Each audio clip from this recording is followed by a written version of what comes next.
I survived 4,000 days in hardcore Minecraft, and in that time, we've accomplished a lot. I never expected to survive 400 days, let alone 4,000.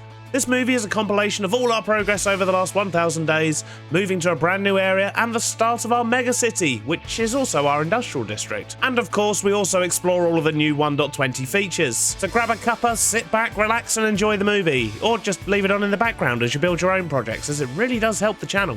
And who knows, maybe you'll get inspired too.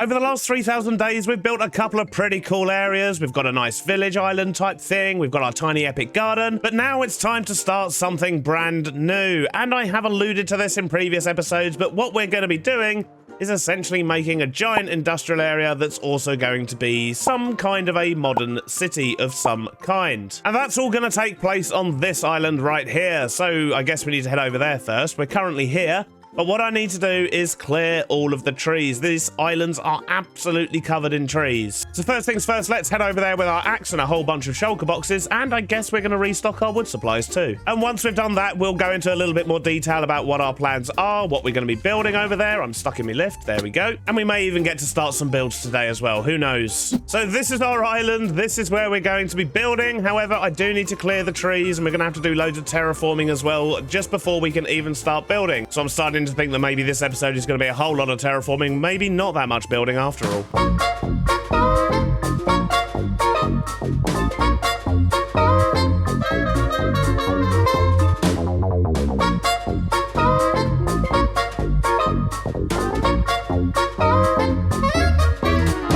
And about 3 hours later, we finally have a completely clear couple of islands, and that gives us a much better idea of the space and the terrain we're working with. Although we are going to be making some adjustments to the terrain. Certain bits like this, you know, we're going to smooth out, we're going to get rid of some of these holes and so on. But before we do that, I do actually want to link this up via the nether. And I think the first area we're probably going to be building is actually over here in the savannah bit. But yeah, we'll get to that build shortly. First up, let's just dump down a nether portal. It doesn't need to be too precise at the moment. Let's just stick it up here. And then we're going to light this portal, and then we're just going to go to the nether, I think. So we're going to fly all the way back to our tiny epic garden, and then we're going to get this portal connected up, and that should make things a lot easier.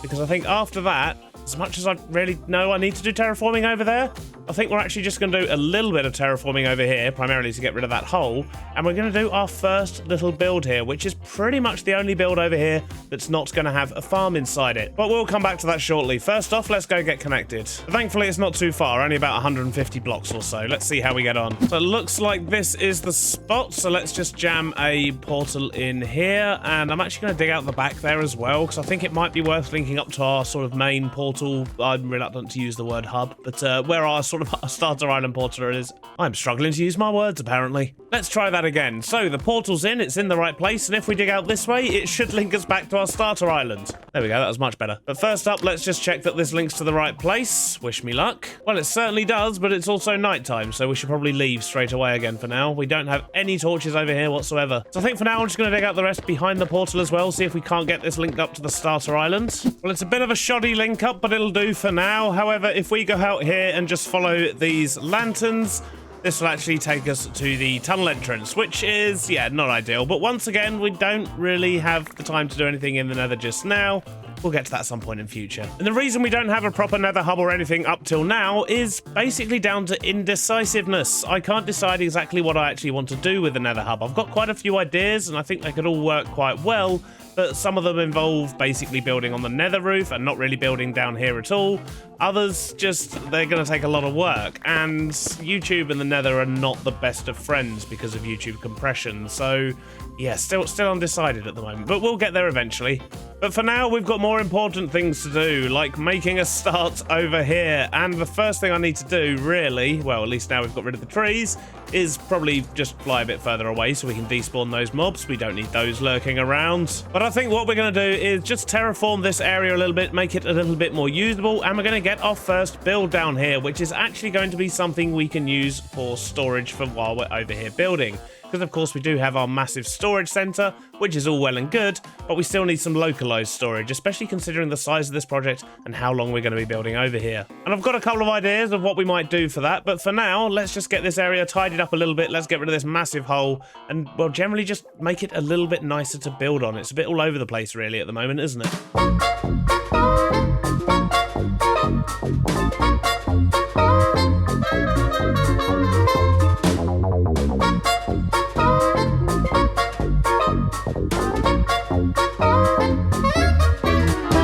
it's not perfect, but it's good enough for now. We will, of course, integrate all of this into the rest of the build as we go. But for now, we just wanted this small flat area over here because it's time for us to start our first build. And because we're going to be building a city, let's jump into free cam and take a look. This area is absolutely massive. We're going to be having big skyscrapers everywhere. We're going to have urban districts. We might even have some suburbs and things. Who knows? It kind of depends how big I end up making some of these farms, I guess. But let's not worry about the farms now, because what we need is an area over here where we can store everything. And because we're building a city, I think it makes perfect sense to have some kind of a construction yard and treat that as our sort of temporary storage area type thing for while we're actually building over here. So what we're going to be doing is building a few shipping containers and maybe even some construction equipment as well. But first up, let's just try and get some shipping containers down and see if we can't sort out some storage, somewhere to sleep, and probably somewhere to put the portal as well. So I think I want to put this first one right at the back here. So let's just get some feet down and figure out how big it's going to be, I guess. So I think size-wise, that should just about do the trick. Let's just get the rest of this built up and see how we're looking on the grand scale of things, I guess. So I think I'm happy with the size and shape of this thing. We just need to figure out a way to actually get inside. And I want to have some kind of gangway, I think. Some kind of metal type of platform that leads into it. I think that's going to be kind of building sitey. Let's see what we can pull off here, shall we? So first up, let's just try dumping some iron railings on here and see how that looks. Maybe we can put an andesite wall in there as a support. Okay, that doesn't look too bad. It looks a little bit feeble around here, though. So maybe we need to reinforce this. There we go. I think that'll do the job. We can get to it from both sides and we'll make it look a little bit fancier and so on and get some texture on and some other bits around to sort of blend it in a bit better. But I think for the shape and size, that should work quite nicely. I've also added a couple of fake doors on the entrance here, but on the inside, we have lots and lots of space. And I think what we're probably going to do is move the portal over to here because, well, it's just dangerous up there, isn't it? If it gets dark, there's going to be creepers in there and all sorts. But we'll also get a couple of workstations in here and also a bedroom of some kind. So we've got somewhere to rest our weary head after a long day's work. But before we get to all of that, I think I do actually want to lay out where I want the storage container to be as well, which I think might actually be at an angle over here, potentially. Should we do an angled storage room? I mean, we could put an angled storage room in a storage crate, but it certainly wouldn't be the first time we've done something like that, because on Legacy, we did actually have, well, a very similar storage crate to that one as well, actually, thinking about it, but we had a couple of storage crates as our main base. So I guess we could just take a leaf out of that book and build a small storage unit over here. It did work quite well after all. Question is, do I want to do another green container or do I want to swap it out for a different color? I think maybe we'll make this one green as well. And then if we add any more for any particular reason, which we may or may not be doing, then we can do those in a different color. Yeah, let's do this one green as well. So this one's going to be a bit trickier to work out. So let's lay out roughly where we want it first. We can raise it up off the ground afterwards, I guess. But I think that's probably going to be big enough. It's going to be a little bit bigger than that container, but that should do the trick. How much bigger than that container is it? Ah, that'll be fine. It won't stand out too much. So I guess we need to work out where the feet are going to go, which will probably be here. And now let's get this container built up. We will remove that bottom layer of green concrete afterwards. For now, let's just get it built. Right, but that's coming along nicely. I think we're going to put a doorway here. We just got to once again build another platform out the front. We'll follow the same style, but it's on an angle. So, yep, this could be interesting. There we go. That's the slightly bigger one in place as well. I think the stairs are going to work nicely. We can easily get up and into storage. Although, obviously, at the moment, it is not storage. It's just a big empty container, as is this one here. So, I guess we need to make them look nice, maybe get them into the landscape and blend it in a little bit better. We certainly need to do lots of terraforming around the outside. And, of course, we need to make these look a bit old and knackered, because currently they're just a little bit shiny and new, and that'll never do. The question is, where do I even begin? Jeez. So I've just added a little bit of a roof on these things, partly to spawn-proof them, but also just to give it a bit of variation. And to be honest, I think that actually looks a lot better than I expected, although I've just left floating blocks everywhere. Let's go pick those up, shall we? So next up, let's see what we can do to make these things look a little bit older. I think texturing is going to be in order. What do we got? So to mix this up, we have some green terracotta, we have moss blocks, we have green wool, we have the green concrete powder, and we have some lime terracotta. And I guess the green concrete probably fits in somewhere around here, and that's what we've built the majority of it out of. So this is what we're going to be using to try and mix it up. We're going to have some darker patches down the bottom. We might even have some bits from the top there to make it look like it's all been raining and drizzling down. And it's getting really dark. Is it raining? No, it's getting dark. And maybe it's raining as well. Who knows? There we go. That's better. Right. So where do we want to start? If these are the darker ones, I feel like we want to have some of these maybe at the top. Let's just do a little experiment on this corner, shall we? So what I've established is I can get away with making stuff lighter, but darker is just not really working out too well. So I need to see if we can find something that's going to go well with the green terracotta there. Well, yeah, that is green terracotta, isn't it? I wonder. So what I'm wondering is if we go into storage, let's go have a look at our blocks over here. I'm wondering if potentially we could use kelp blocks, although they do have that white line on them. That could be quite annoying. But other than that, I don't think there's really anything that's green or even slightly... I mean, we could... Are we going to get away with that? We try some cyan terracotta? I don't think that's going to work, though. But there's not really much else here we can try and use that would be fairly dark. All the other green blocks are just way too bright. Even the copper, it's, yeah, the cyan is not going to work either. What other choices are there, potentially? Nothing. I don't think there's anything, is there? I mean, mossy cobble's going to be too light as well. Melons are going to be no good whatsoever. Okay, let's try it out with a few of these kelp blocks. I mean, worst case scenario, we could be a little bit sneaky and potentially put that vanilla tweaks thing on that actually removes the string from round kelp blocks. I don't know. Is that cheaty? Maybe. Maybe not.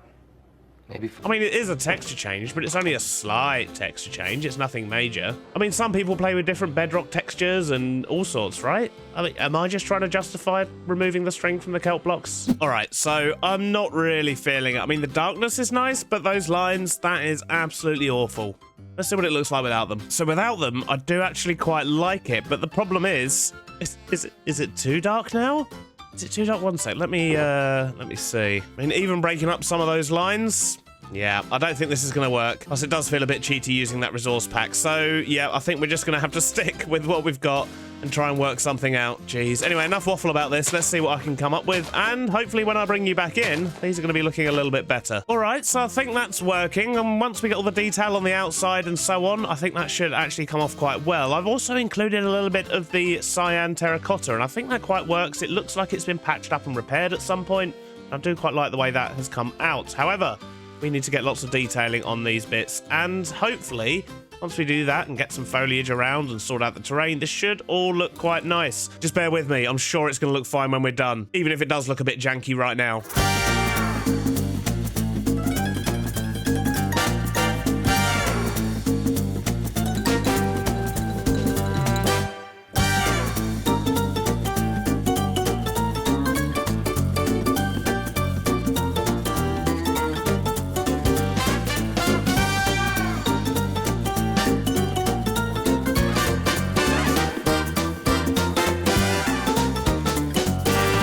Completed the first container. I think it's looking pretty good. I might have embedded it a little bit too much in the landscape, considering it's supposed to be a portable building, but I think it works quite well. We might strip it back a little bit as we go on. It depends, because we do have other things to put in here. We don't want it to be over detailed, but we'll see how we get on. It is, of course, still empty, and we may or may not have had a visitor at some point, but we don't need to discuss that. We will sort out the interior afterwards, but first, I think I want to sort out this container as well and just see how they look together as a pair.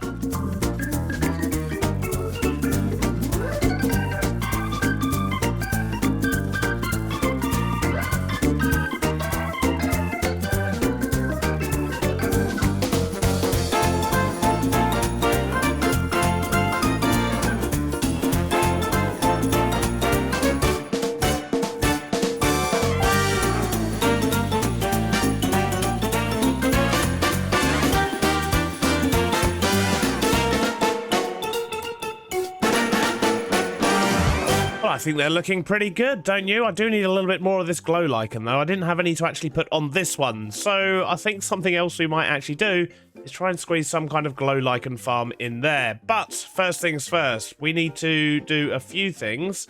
One is move the portal, but do I want to do a little bit more with the landscape first? I think maybe I do, you know. And I think what I want to do is try and get up some kind of a retaining wall. Obviously, we have the one here that's sort of holding back the land, but I want to actually sort of encompass the sort of industrial area itself, I guess, and maybe even mark out where the road's going to go that's going to sort of pass in front of it.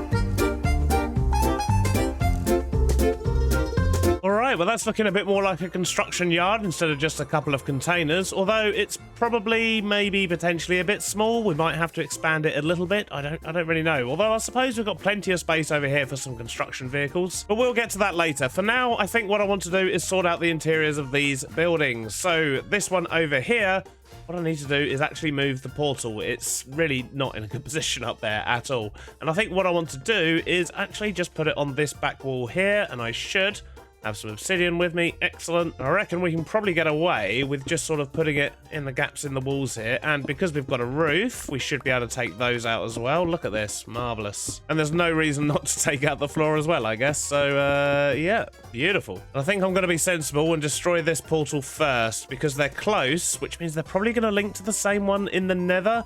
And there's not going to be any other portals around here, so in theory I shouldn't need to move the one nether side. But I guess this is the only way to find out. Well, let's hope for the best. Okay, it definitely came out in the same portal. Jeez. Right, let's get rid of all these. At least they're not creepers, I guess. It could be worse. And it brings us back to the right place too. Excellent. So let's have a think about this interior, shall we? I basically need a few things in here. So I think I'm just going to have a little potter around for a while and see what I can actually come up with in here to fit. I'll bring you back in once it looks good. A short while later, and I think we're actually done. So we have our portal over here on this side. On this side here, we have just a little bedroom with our bed looking lovely. And in the middle here, we have our glow lichen farm, which if I click that and just stand here, I can get loads and loads of glow lichen nice and quickly, which is brilliant because we've also been using that a bit on the outside because it helps to break up the textures out here just a little bit. I've also sorted out the storage room over here, so I haven't actually figured out where everything's going to go yet. We do need a few more frames for some of these boxes as well, but there's plenty of room in here. So when we're actually over here building our big towers and building up our city, we can actually just have this as somewhere to store things and work from. Although I imagine we're going to be going back to our mega storage quite regularly as well because, well, we're going to be using a lot of stuff. This is just for the stuff that's kind of left over, I guess. And lastly, I've also just put a little bit more foliage around the sort of yard area here. As I say, we will build some construction vehicles over there, but I think that's going to have to be next episode.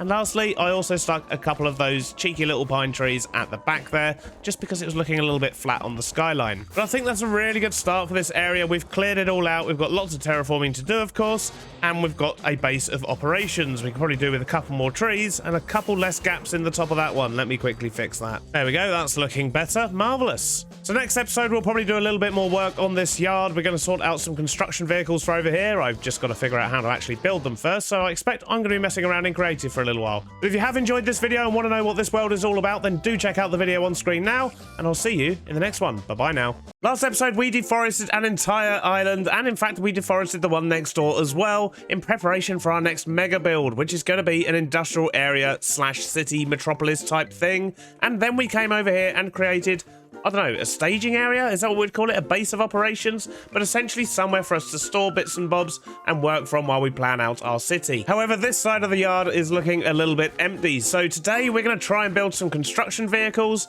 maybe even get a few other bits and bobs around the yard, maybe some generators and some floodlights or something. I don't really know. But either way, we need to fill up this side of the yard and just complete this build. And then after that, maybe we can even start planning out some roads around the city and planning where some of the other builds are going to go. Who knows? I guess it depends how long it takes to do these vehicles and things. So I have been playing around a little bit in creative. I've got a few ideas of how I can do a few little bits and bobs, and I've got a rough idea of how we're going to put some kind of big mechanical digger type thing here as well. And in fact, I think that's what we might build first, because at least with that, I have planned a decent amount of it, so I kind of know what I'm doing. Prove it!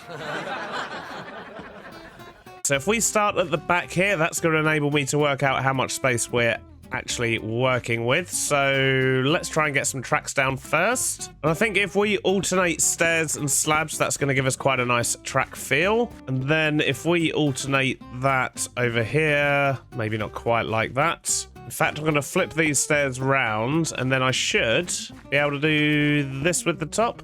Yeah, look at that. Lovely. So if we alternate on the top as well, that is a big old track, but that should do the trick nicely. And we'll put another one just on the other side here. So we've got the tracks in. What I need to do now is connect them. However, we also don't want the tracks to be see-through. So I think we're just going to use some blackstone on the back of these. And then what I want to do is connect these up. So do we just want to do half slabs maybe? I think half slabs are going to look a bit better. In fact, let's do double half slabs like that, I think. And then we'll have this raised platform in the middle. And do the same at the back, just kind of connect that up, I guess. And then somewhere around the middle here, that's where we're actually going to connect the cab, because the cab's going to be able to do a full 360 on top of this, so I guess it can only really be attached at one point. And I think what I'm going to do is give these tracks a little bit more shape, so maybe if we put some of these on top, that's going to make it look a little bit thicker in the middle. Yeah, I think that looks good. Maybe one more at the back here. So next up, we're going to start on the cab, and we're just going to get a bunch of yellow blocks in to begin with.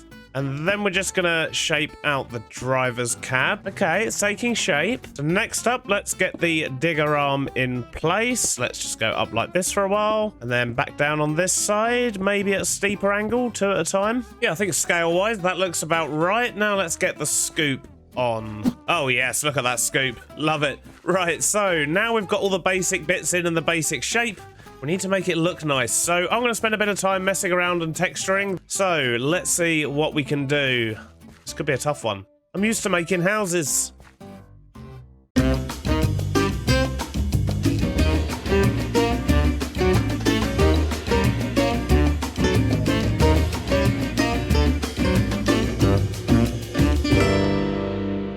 Well, I'm not going to lie, I did actually go back to creative for about another hour to put all the detail on before I tried it in here, because it was just a bit overwhelming, if I'm perfectly honest. I had no idea what I needed to bring from storage. But look at that thing, doesn't that look gorgeous? It's a little bit knackered, a little bit repaired, but, well, that's pretty much how we build everything these days, isn't it? But if we actually go into FreeCam and have a look, you can see what a difference that makes to the construction yard already. But as that was such a big job, I think the next thing I want to do is maybe just try and get some generators of some kind down. I've got a few red blocks with me. I've got some other bits and bobs.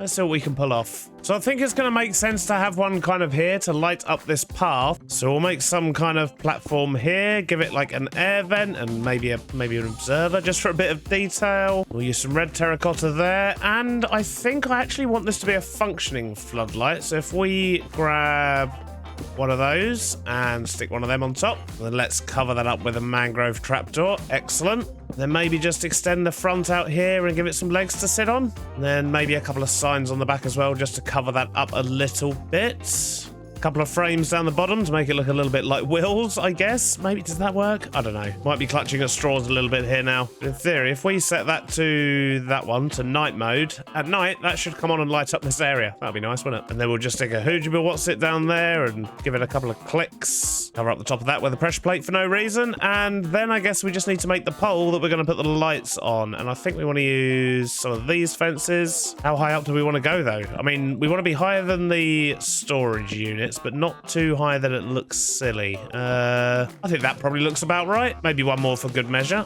And then we'll put lights on either side. Stick some more daylight sensors on top.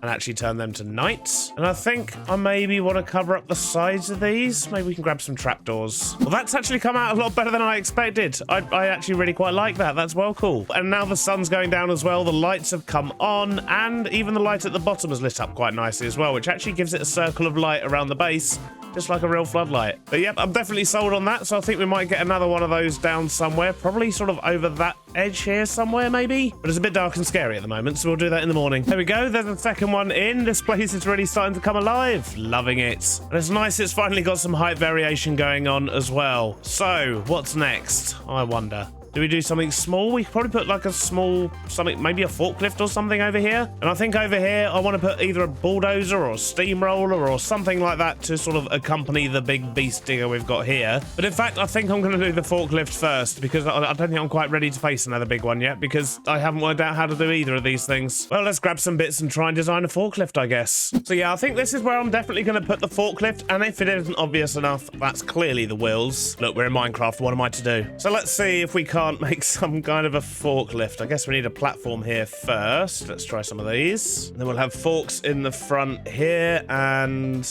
I guess probably here would make more sense. We'll have this as like the little runner type thing that the forks run up and down. I think that's gonna work. And now we need to make some kind of a cab type thing. And I guess it's gonna have like a small engine on the back and then a drivey bit at the front. Let's see what we can do. Maybe something a bit like that there. And then maybe for the engine, we'll just use a furnace, and I suppose I guess that kind of works as rear lights, doesn't it? Then maybe a bit more of an engine type thing there. Seat in front. I guess we're going to need some kind of roof or cover on this guy, aren't we? Let's try maybe just some fences and then a basic square roof. Let's see if this works. All right, that's actually coming out quite well. That is not too bad. Then let's get some more detaily bits on here. So maybe a sign there and maybe a little one to cover up some of that vent as well. Ladder on the side so we can get in. Amazing. We can actually drive it. And I guess as usual we should have a couple of little Hoojma Whatsits scattered about. Maybe we can do one of these and a torch. In fact, let's do that upside down. That might look a bit better. Then stick one of them on top. Marvelous. So I guess we need some kind of controls, and well, we've been using these so far, so let's stick one of them in the front and maybe a couple of levers either side. Maybe that'll work. Oh, I'm loving this little thing. It's coming together nicely. Amazing. But maybe for a few final details, a chain, and I guess a grindstone usually links up quite well at the bottom of chains, doesn't it? Let's try one of those and get that jammed in there. Doesn't quite connect, but it's good enough, I think. And then let's sort out these wheels. Okay, I think that looks pretty good. I like that. I actually like that probably more than I should. However, should we actually put something on the front of it as well so it's actually carrying something? Although, what could we possibly make it carry? I guess for now, maybe just a couple of logs. We can mess with that in future, but I think I want to cover up this front bit here. I'm not entirely sure that that's working for me. Yep, that was the one. The logs make all the difference. Excellent stuff. So we have our big digger. We have our forklift. I guess we really need to build something else big there now, don't we? Oh, right, okay. Okay, bulldozer, steamroller. I mean, a bulldozer might be a little bit easier. Maybe we should go for the bulldozer? I mean, steamroller has a big round thing at the front, and Minecraft and round aren't the best of friends. So, yeah, I think we're going to try a bulldozer.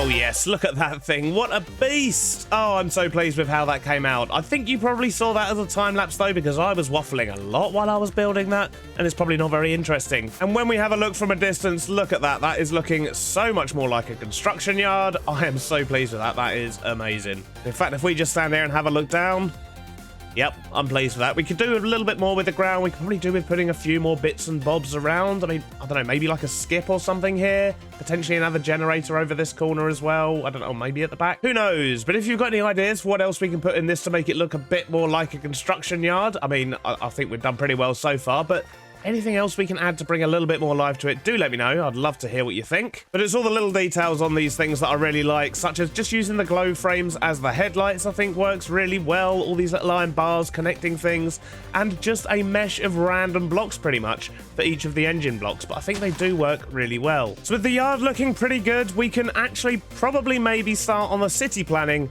However, there is actually one more thing I want to do to prep before we actually get to this, because there's something I'm lacking, and you can tell as I'm walking backwards and forwards here what that is. Swift Sneak. But the problem is there's only one way to get Swift Sneak, and that involves going to an ancient city, and we've just not done that yet. Not intentionally not done it. It just hasn't come up, okay? It just hasn't come up. It's not that I'm scared or anything. Definitely not. You know me, I'm brave as anything. But with the amount of skyscrapers and crouching and building we're going to be doing, I think we're definitely going to need Swift Sneak. So jeez, here we go. I guess we're going to go find one. And to be honest, I'm fairly sure there's probably one somewhere near my matchbox base because, well, there's just lots and lots of mountains there. And apparently ancient cities can actually spawn under mountains. Or at least that's where they're most likely, or something like that. I don't really know. But let's go do this. And if we survive, we can come back and maybe add something else around here, potentially. I really think I do want to put a skip in that corner. But we'll worry about that later. For now, death. Or preferably not, but we'll see.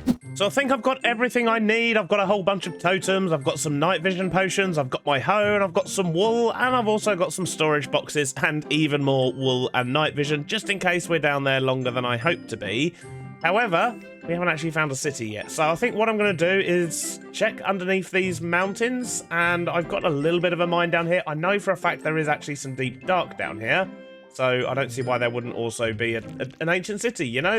That's the hope anyway. So what I think I'm actually going to do is just break out the back here. We don't actually have a mine or anything in this area yet. So I think I'm just going to make one here, and we're just going to start digging and hope for the best. Well, we found a bunch of deep dark, but I cannot find a city. So I think what we're going to do is turn around and maybe try in a different direction. But yeah, lots and lots of deep dark. No city whatsoever. This area was so dark without night vision, I had to actually drink one just to see what I was dealing with. Okay, I think we just set off a sensor. Is there something nearby?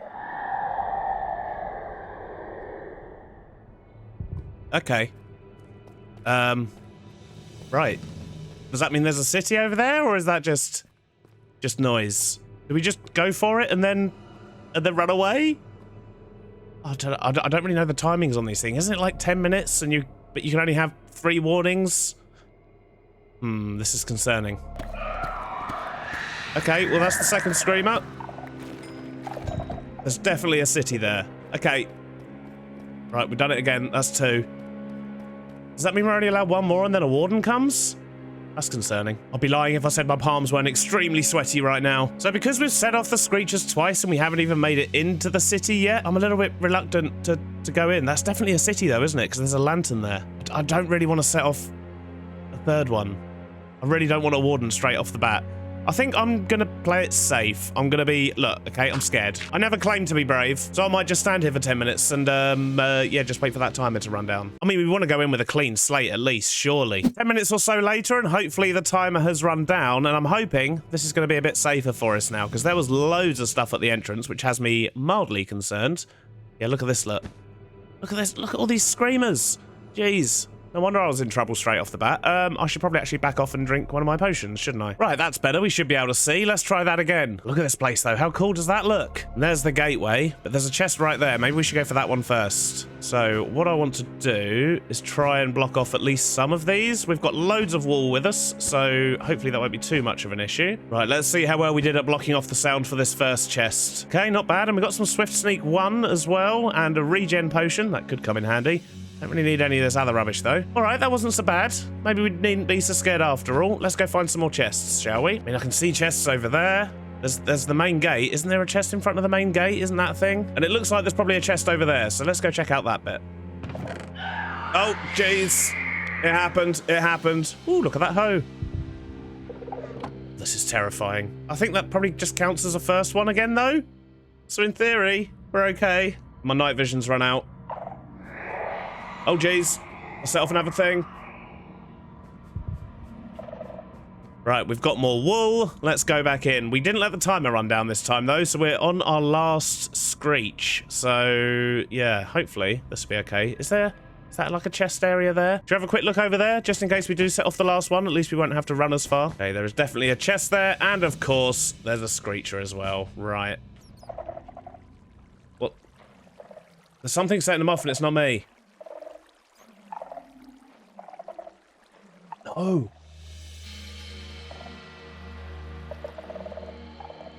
Okay, that's just mildly terrifying, but the bat doesn't seem to be causing any problems. Apart from increasing my heart rate, which is definitely a problem. Right, there's another chest up there. Let's go for that one. This one is a big concern. Either way, we should certainly do what we can. Let's give it a go. Oh, God.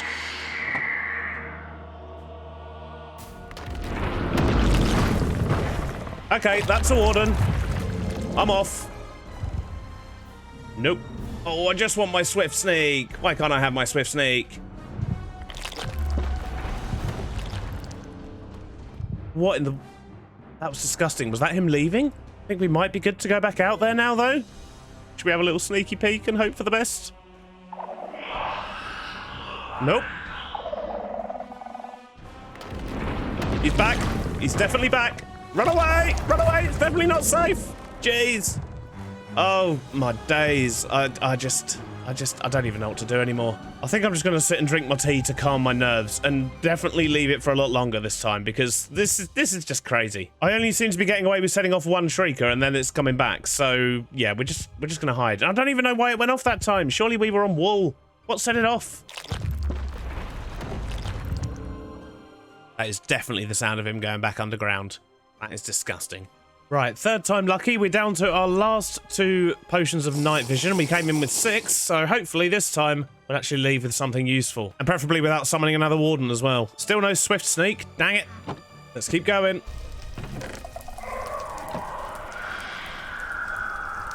That's not good. Oh, it actually spawned one as well. What?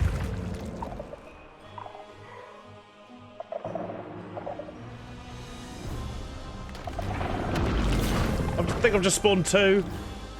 Oh my days. I think I've just spawned 2 wardens. Do you think if I wait here long enough, I'll hear the sound where they, like, go away? Oh, there's one. There he is. Oh, he's miles away. He won't find us over here. Oh. Okay. Okay, I think that was actually him going away right there.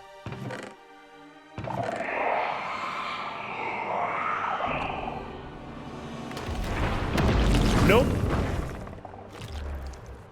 Swift Sneak 1's fine. It's absolutely fine for now. I think we've just looted that entire city, and it only had one Swift Sneak 1 book, which was awful. And you know what the worst thing is? It means we're going to have to do all this again on the next episode, just so we can actually find a book. Dang it. Last episode, we built a fleet of vehicles and completed our construction yards to act as our base of operations for our new mega city project. This episode, we're going to be mapping out some roads, building some farms, but first off, I need to get rid of this hill, or at least flatten it a little bit more.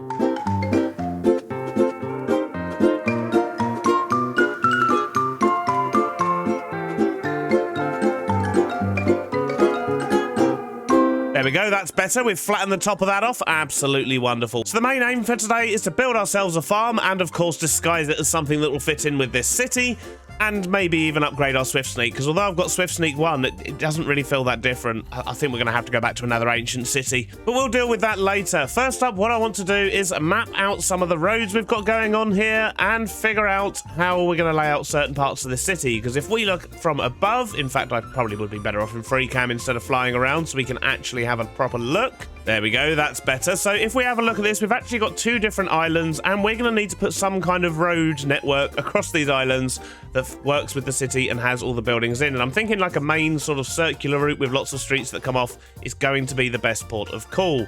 And that means that this bit here is pretty much going to be on a main road, which means it needs to be a big road, and that's what we're going to be working on today. We're going to try and get some road in. We're probably even going to map out a little bit. There's going to be bridges going across here at some point in future, but that's a way off yet. But I think getting a main road in down here is going to be good. And I was going to do the main road as 5 wide and 5 wide, so it's, you know, quite a wide road here.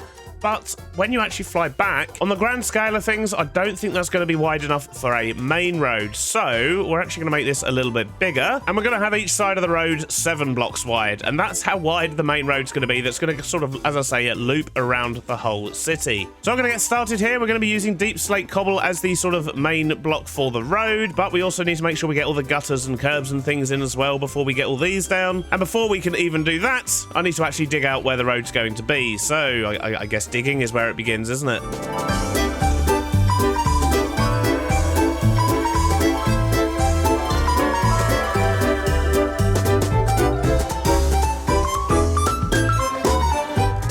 I've got the first little bit of the road in. As you can see, that's going to be the sort of general size for the road that's going to kind of loop round the island. And this bit here is actually going to go into a bridge and go across. So I've not lowered it down to follow the terrain on this side. However, over here, I have lowered it down, and it's going to kind of swoop down to the coast over this side and then loop round over here. That's if it even does a full loop. I might actually do it as just a big sort of U shape. Who knows? But for now, what we've got is a big area here where we can build, and a big path, a big road that needs a bit of texture. And I need to go get myself a bit more diorite as well, just to sort of mark out some more road markings on this smaller road, but progress is being made. I do, however, need to change this bit over here somewhere. I need to put in an entrance onto the building that's going to be over here because, well, we can't have a construction yard without actually having something being constructed. So that's what this area here is going to be. This is going to be the building site itself. So we've got our yard over there. This will be our site. and the very first farm is going to be going over here as well. But first, I think I want to get this road looking a bit better. But what I'm going to do to get some detail into this road is essentially put some sort of darker patches in, as if there's been like oil spills and things like that. And we're going to try something like this. So we'll start with a few of those. Then around that blackstone, we'll put some of this blackstone, and then we'll put some of the darker deep slate. Hopefully this is going to look okay. I don't know how it's going to look up close, but at least from a distance it should look good, right? But we'll mix in a few different bits of the deep slate around here. We'll try the basalt. I think the basalt should work quite well, maybe if we get a piece like that. So that puts a bit of a stain on the road. Let's see how that looks from a distance. It should look all right. Oof, I tell you what, it might be a little bit too dark in the middle there. I wonder. So let's maybe try it without the pure black stone and have a look at that. Yeah, I think that works a lot better for me. I definitely prefer that. Although I think I want it to be a lot smaller. I like the tone and the coloration, but let's see if we can just shrink this down a little bit so the dark patch is just a few blocks on the side of the road as opposed to taking over the whole road like it is at the moment. Yeah, there we go. That's much better. Excellent. So we're going to have a few patches like that scattered around.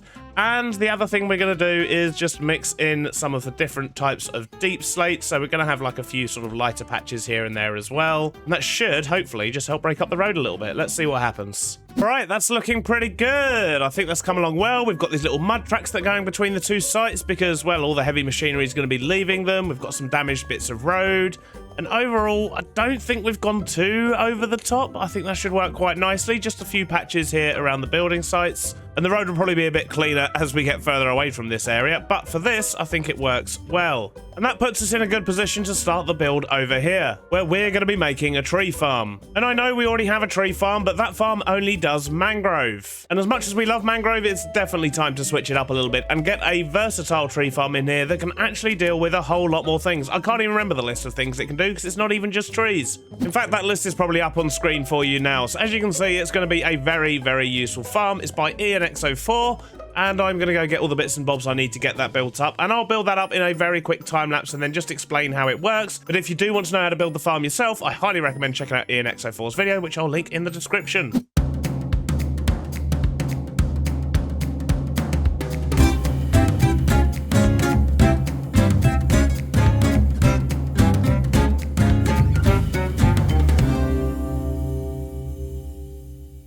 And just like that, the farm is complete. Look at that. It's such a simple thing. I absolutely love it. And if we flick this lever here, things should start exploding. Hopefully. Hopefully in the right place. Here it comes. Look at that. Beautiful. Get that turned off for now. That is extremely loud. So this farm is actually really good for lots of things. So we can actually get all of these different types of wood. Although we can do oak, we're actually better off using azalea and not actually doing oak whatsoever because we get the same wood type and these ones just work with the farm a little bit better. But we can also collect red mushrooms, brown mushrooms, not the blocks sadly, just the actual mushrooms themselves. But we can also get warped and crimson stem as well. All we have to do is swap out this block here. But the way this works is quite simple. It's with magic. You liar! You know me and Redstone. But what I do know is it has a couple of different settings because when you're putting things like the warped fungus or the brown mushrooms and jungle trees, I think, what we need to do is actually come here and flick this lever here. And what that will do is every other block, it will actually, or every other TNT, I should say, it will move it over by a block and it just helps to get rid of more of the tree. But we only need to flick that lever if we're doing jungle or the giant fungus things or brown mushrooms. And when we do those three things, we also need to flip this lever up as well because that changes the timings. So they sort of explode at different heights. So to run the farm, I won't turn it on just yet. I'll do that in a moment. I'll explain things first. But to run the farm, what we do is we stand up against this chain here. And we have, what do we do? So if we put spruce in our offhand and bone meal in our main hand, let's just grab some from here. We can just stand here, hold right click, and that will grow the trees. And basically that's all we do. When the TNT explodes, everything gets collected, goes underneath there, and it actually comes up a water tube here. And this bubble vator, what it does is you're supposed to make sure that your inventory is full of all the things you don't want, like that, for example. And then any saplings will go directly into my offhand, just picked up through the carpet, and everything else just goes into storage over here, although we are actually going to change the way things are stored, but for now this will be fine. And we've also added a couple of the upgrades, which are these two machines here, and these just keep us fully supplied. So if we turn this on, this will start spitting out bone meal, and we can't currently pick that up, but as soon as we are full, this pressure plate here will turn it off. But when we can pick it up, it will just continue to spit out, and that keeps us full on bone meal as well. And this side does exactly the same thing, but for the fungus. So with that being said, I think we're about ready to turn the farm on. So let's do that and watch it blow up this tree. Look at that, perfect. So if we just stand here and do this, as you can see, my saplings and bone meal are refilling as we go, which keeps us fully stocked the whole time we're here. And everything is getting collected down here in these chests. And look at that, we're getting a whole bunch of spruce already. The important thing to remember, though, is I must turn it off before I leave the area. Because if I leave this on when I leave the area, then I think bad things happen. And we don't want bad things to happen. So now we know the farm works. The question is, how do we hide a farm like this? So we have hidden an ENXO4 farm before that we were a bit stumped with at first, which was our Guardian farm. In fact, you're probably seeing that on screen now. And I reckon we can hide this one as well, because this is a construction site, and what is tall and thin and that kind of a shape? It's clearly going to have to be a crane of some kind. And I reckon we can probably pull it off. Although that's going to be quite awkward with those bits there. Let's see what we can do. So this thing is going to need to be a lot taller than it currently is, because I don't think there's any way I can kind of fit that inside the arm of a crane. It's just too tall. There's about 10 blocks in height there, and that's going to make it a really weird, stumpy little crane. So that means this is going to have to be the cargo inside something that the crane is carrying, and that means this thing is going to be massive. Oh dear, oh dear, oh dear. Well, I think it needs to be about that big, which is really, really quite big. But then if we're standing down here on the road, kind of with everything else, I think scale-wise, it is actually okay. The only issue we've got is that the thing it's holding is actually really close to the beam here. But, I mean, cranes do that, though. They move stuff in and out, right? I'm sure it'll be fine. But what I need to do now is start trying to figure out the details. So this whole top bar here, we need to put a counterweight on the back. We need to have ropes that connect to whatever we build here, which, I mean, we could just do shipping containers again. I think that's probably going to work quite well.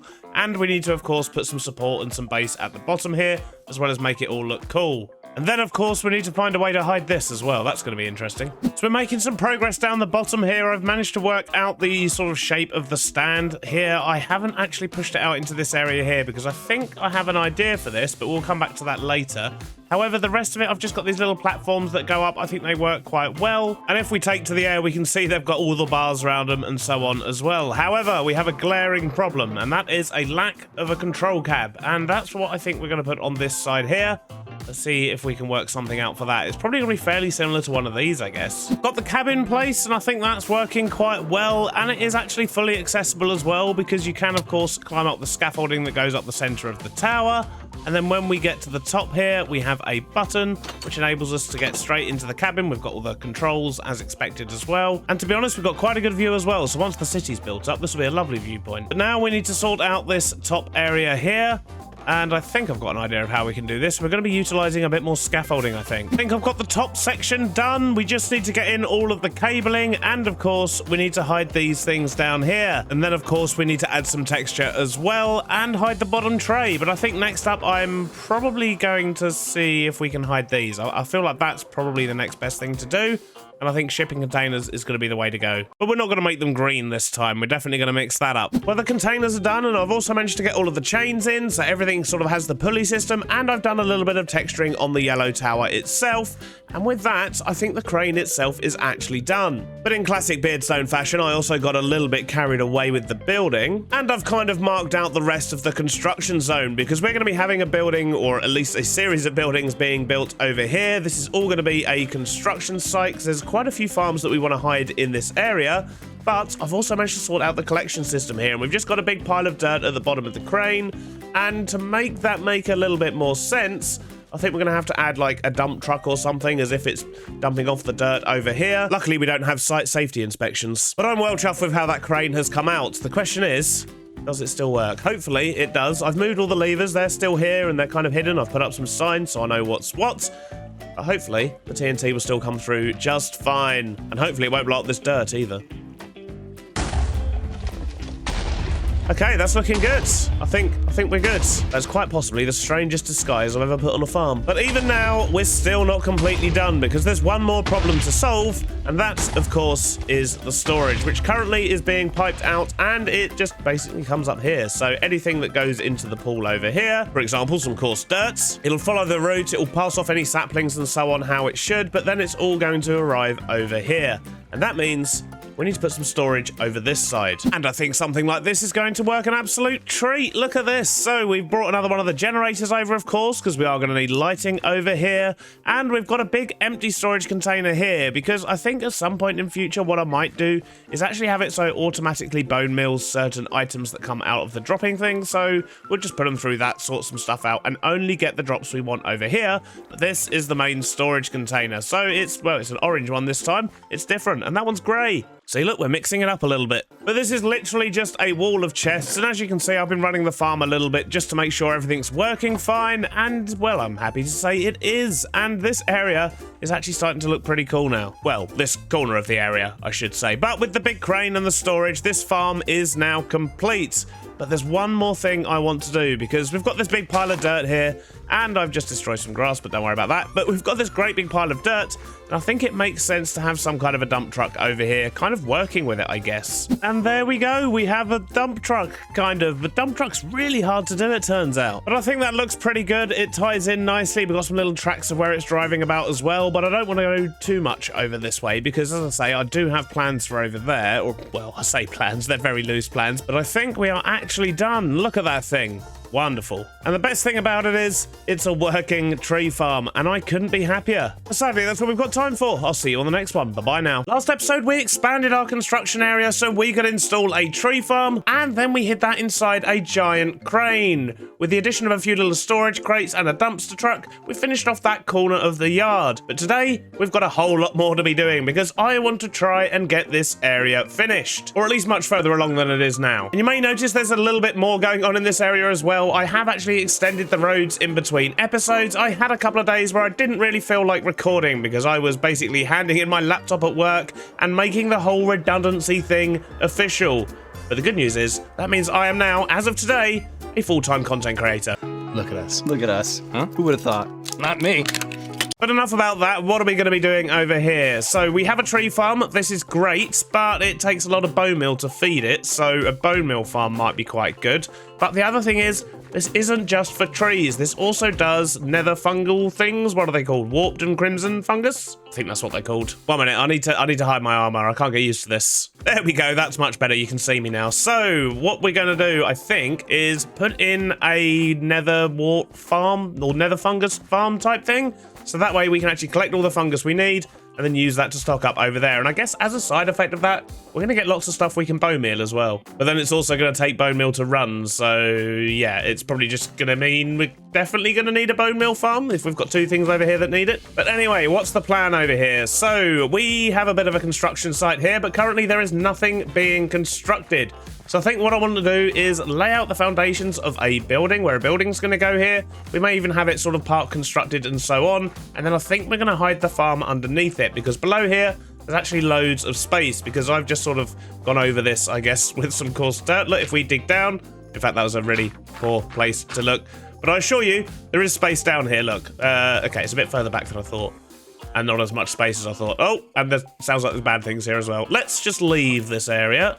But my point remains, we're going to stick a farm underneath. So, first things first, let's lay out a foundation and make a start on this building.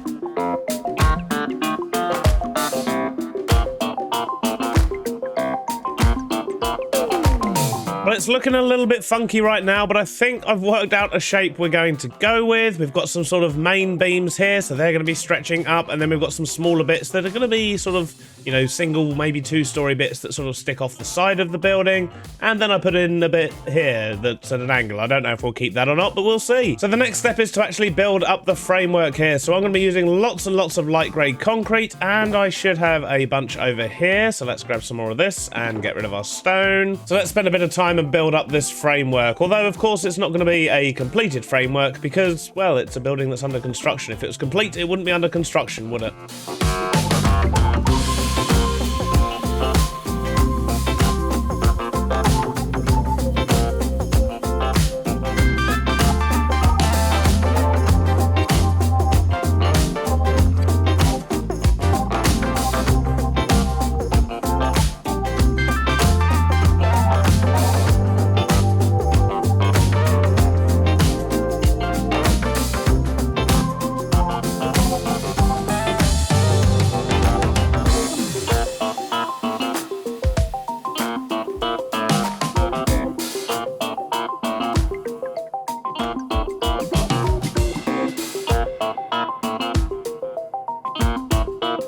Well, that's looking pretty good. I think we might actually be done, at least for now. But I'm very pleased with how this has come out. We've got some of the main structure going up. We've got some of the rendering happening on the outside, but this is specifically because it has occurred to me, although we're building a farm underground, we're probably going to want storage up here. So I'm hoping I can turn this into a little storage area for the farm below. And then up here, we've got some floors marked out. We've got piles of materials. There will be a lot more detail going in up here, but I needed a break from it. I've placed a lot of concrete this morning, but I do like the effect of the floors being built, the planks that the workers are using to get around in the meantime as well. Also works pretty good, and the exposed steel beams that go in between all the concrete that's being constructed. I think having those there really adds to it as well. But we've still got lots more to do in and around this area to make it look a lot more like an active building site. However, for now, I think what I'm going to do is go down here and kind of dig my way over to this side, I guess, and we're going to dig out a great big hole, and then we're going to build our farm. A hole has been dug, and now it's time to actually build the farm. So the warped fungus farm we're actually going to be building, well,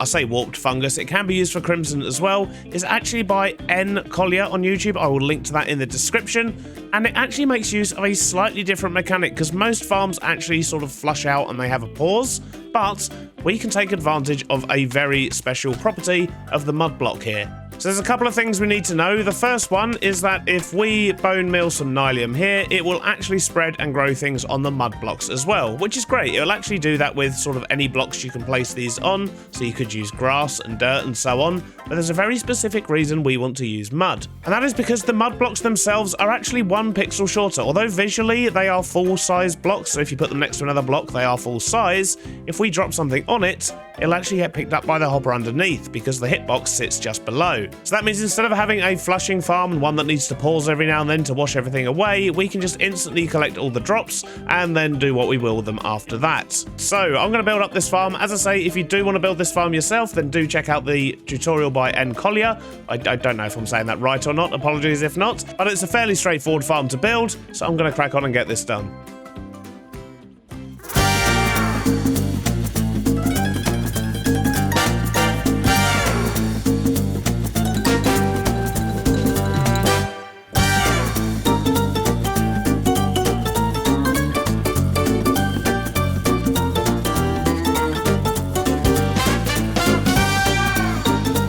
Oh my word.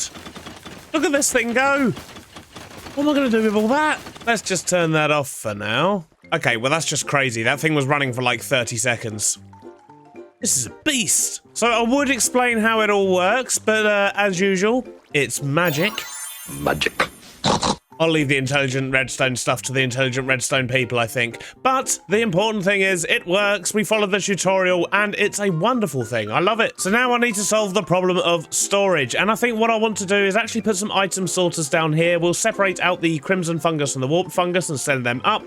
And everything else we'll probably just send into composts. But we're going to need a little bit more space, so I guess I'm back to digging. And a short while later, I think we're actually done. So we've got a few item sorters there. That's going to sort out the bits that we want to keep, and then they get shot into these droppers. They get fired. I've actually linked this up to this machine here, so they're just constantly firing if the machine is running. And then that will get sent up this bubble vator, which will go to storage at the top, which we haven't done yet. And then all the bits we don't keep come along here, and they just go round and round in a circle here, getting picked up by about 14 composters I think I've got here. So hopefully that'll be enough to keep up, but that will also give us a bit of extra bone meal down the bottom there. So if we just turn this on, we should see it start running. Look at this. Beautiful. And just so we don't accidentally pick anything up, we'll jump into free cam, but you can see here all the mushrooms are getting picked up, all the fungus things at the different points, and everything else goes through here and is getting bone meal. Look at those things go. But now though, we've still got a little bit more work to do. So I want to put this switch up to the top, so I want to be able to turn it on and off from up the top there. I also want to be able to refill the bone meal from at the top.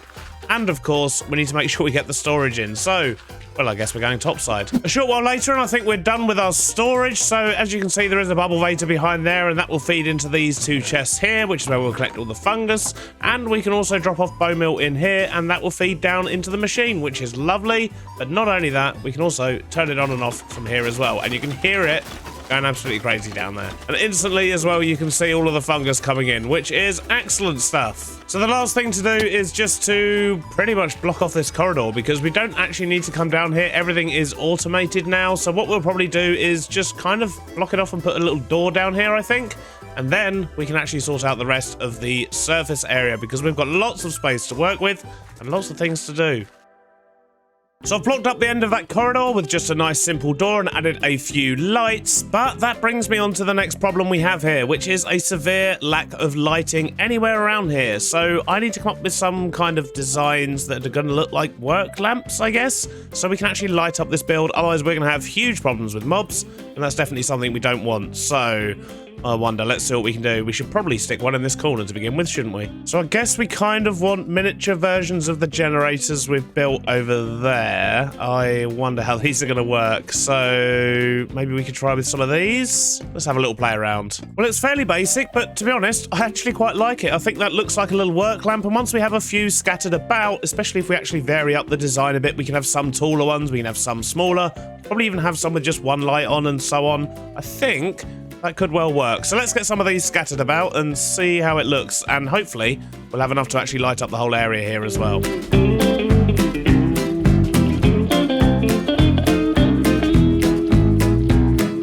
The lighting problem has now been solved. We have this type of generator here. We have a singular one over this side. That's kind of the same as that, I guess. We've also got these tiny little ones here, which I've scattered about here and there. And if we go upstairs, we've even got a four-way one. Look at that. But I think that really does actually help with the sort of, well, bringing a little bit of life to the construction yard. Because now instead of just an empty building, it's an empty building that looks like people might actually be working on it. Although it's missing some workbenches and some other clutter. So I think I'm going to spend a bit of time pottering around. Probably going to stick a forklift in down here as well. Maybe get some piles of other sort of construction materials around. I don't really know. But I'm going to potter around. I'm going to try and make this place look as lively as possible. Maybe we could even dig a hole out the back here and get another digger in. I don't know. First things first, I'm going to use the things in my hotbar to try and make some workbenches. Let's see where we go from there.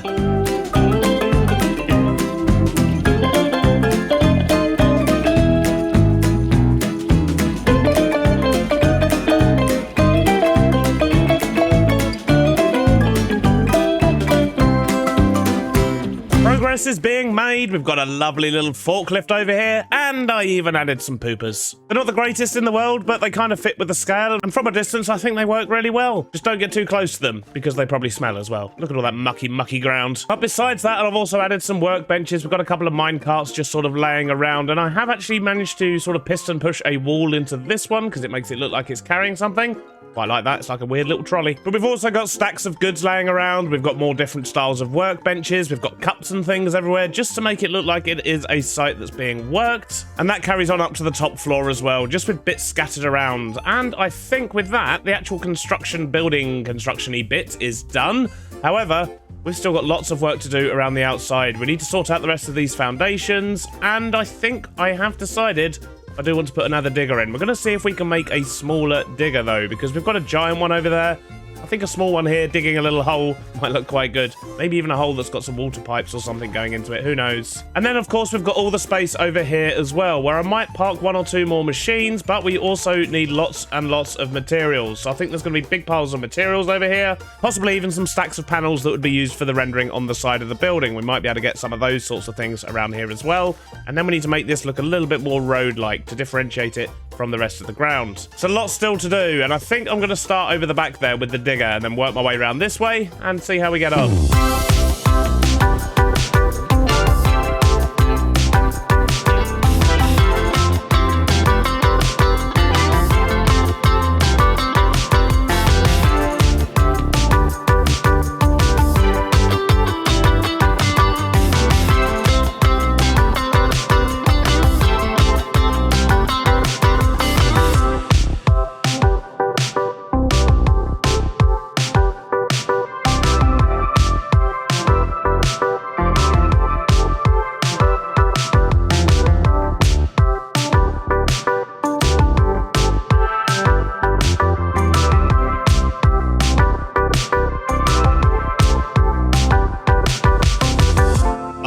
absolutely love this building site. It's coming along so well. However, we still need to sort out round the back here, and we need to get some more of these generated lights in because it's a little bit dark out the front here.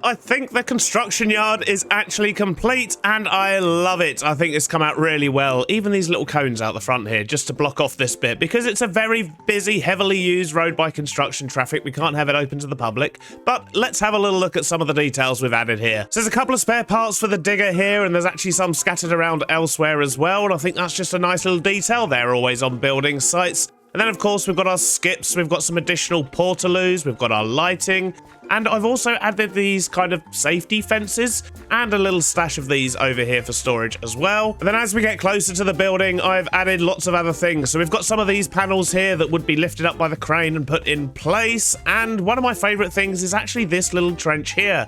Just because I think it works really well. It looks like there's some pipes and stuff going in. And of course, we've got the little platforms that get people across. And then besides that, we've got other things scattered about. So once again, there's more of those sort of spare parts for the digger. We've got more lighting. We've got some tubes that are all going in underground as well. And of course, we have our small digger at the back here, which I think came out really well, despite the fact I did actually put this bit on the front the wrong way round twice. Not just once, but twice. But this little digger's working away with the big pipes that are being scattered around over here as well and getting these installed for all of the water circulation and so on. And then this, of course, links all the way back round to the start. But I really do like the small details that are in here. Even little things like this, where the earth is lighter. And if you actually look at this from a distance, let's jump into free cam. The idea is it kind of shows where it's already been dug up and pipe has already been laid. And I've actually done a similar thing from this trench as well for all the power cables. But I mean, maybe it could do with 1 or 2 more vehicles sort of on this road here. But overall, I am so pleased with how this area has come out. I think it looks absolutely awesome. We just need to actually sort out the outside. We need to figure out the rest of the roads and get all these connected up. And of course, we need to scatter some foliage on the edge here and get this looking nice too. So with this area being done, once we get the roads in, we will actually be able to start adding additional buildings and farms and so on. But that's something we're going to be tackling in the next episode. Thanks for watching, and I'll see you on the next one. Bye-bye now. Last episode, we did this, that, this, and that. But that's left us with a whole lot of safety issues around our construction site. So today, we're going to try and fix that, or at least let people know that there are some safety issues. And that means for the first time ever, I think I'm actually going to do some map art. I've never done map art before, and I think it's going to be a lot of fun because what I want to do is get up a few, or maybe sort of 1 or 2, I guess it kind of depends how long they take, but I do want to get up a couple of warning signs and construction site signs and things like that, just to really pull the last of this area together. The good news is the map art I'm doing is going to use pretty basic colors, so I can do the whole thing with wool. The bad news is I don't really have much wool. Now we do have a sheep farm or wool farm. Sheep farm? Wool farm? What do you call it? Do you call it a sheep farm or a wool farm? I'm going to quickly go ask on YouTube and see what you think.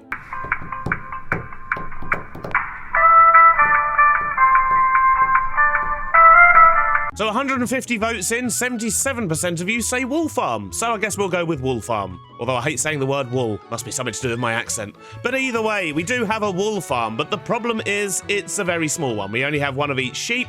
And, well, there's no white wool whatsoever because I've used it. And the other colours I'm going to need, such as red, yeah, we've got some. Yellow, yeah, I haven't really got any of that either. But you see the problem, we just don't have enough wool. And to make a basic map art, you need 250 stacks of stuff to fill the entire map.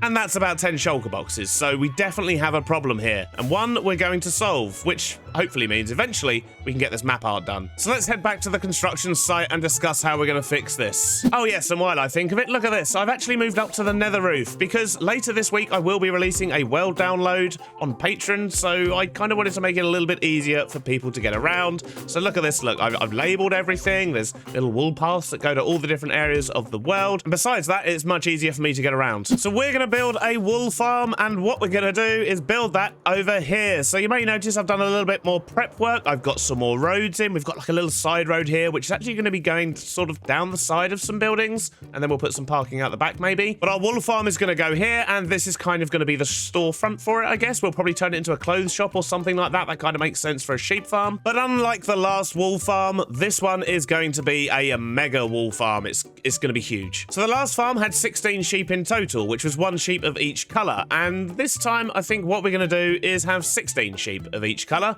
So yeah, this could be quite a big building. But I've been collecting lots and lots of resources. Look at all this cyan terracotta. We've also got lots of glass and other bits and bobs. And look, I've been using the tree farm, and it's absolutely wonderful, by the way, for the nether fungus stuff we did last episode. But hopefully this should be everything we need to at least make a start on this. So I think what I'm going to do is just kind of get the foundation of the building in and plan out how big this thing needs to be in order to house as many sheep as we want to house in here. This is going to be crazy.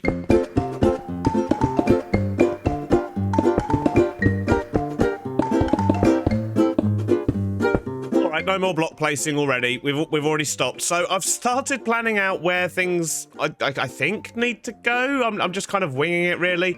But I think I want the first pod to be there, and then we're going to have a row of 8 going that way, and then we'll have another 8 on the opposite side going that way, and that's going to be 1 floor. The problem is we've got 16 different coloured sheep. This building really is going to be huge. So I think what we might actually do is maybe work out this first layer of sheep farm, see how big it is, and then figure out how to wrap a building around it after. That's probably the best solution, because if I sit here and try to count things, well, bad things are probably going to happen. So let's spend a bit of time working out this first floor, and we'll go from there, I guess.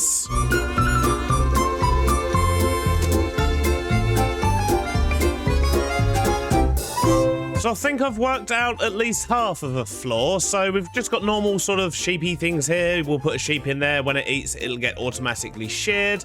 But I've also linked it up to a dropper here, but I need to go get a little bit of redstone just so we can make that auto fire when it's got stuff in it. But not only that, if we go around the back here, I'll set it up so we can put in a water channel. So the hope is that we're just going to be able to chuck shears in at one point, and then they'll just go around the system and fill in wherever they're needed. But that means we'll be able to refill it without having to sneak around the back and do it all manually. So the next thing to do is to mirror this over this side. So I think I've now got this side worked out. However, we now need to basically do this again next to it for the secondary color. Otherwise, we're going to have a 16-story building, and that might be a little bit too much. So what do we do next? Do we do this bit next, or do we work out how we're going to stack them? I think I'm going to focus on the stacking first, just because I want to know how much kind of ceiling space I guess we're going to have in here.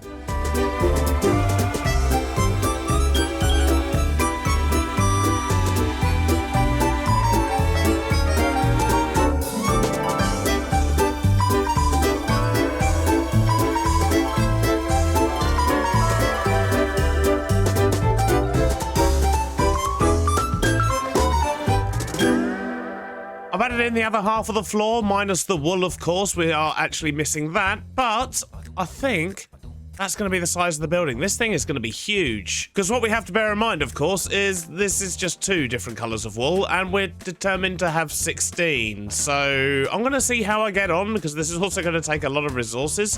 What we might have to do for now is sort of half and half it, so we actually just have 8 of each colour of sheep. But before we go too far with the floors, I think I want to sort out the building at the bottom here and start building the external part of this. We know how big each floor is going to be now, so there's no reason why we can't actually build up the outside and then put the sheep farms in afterwards. I also need to go and nab some sheep as well and get them breeding, because we're going to need a lot for this.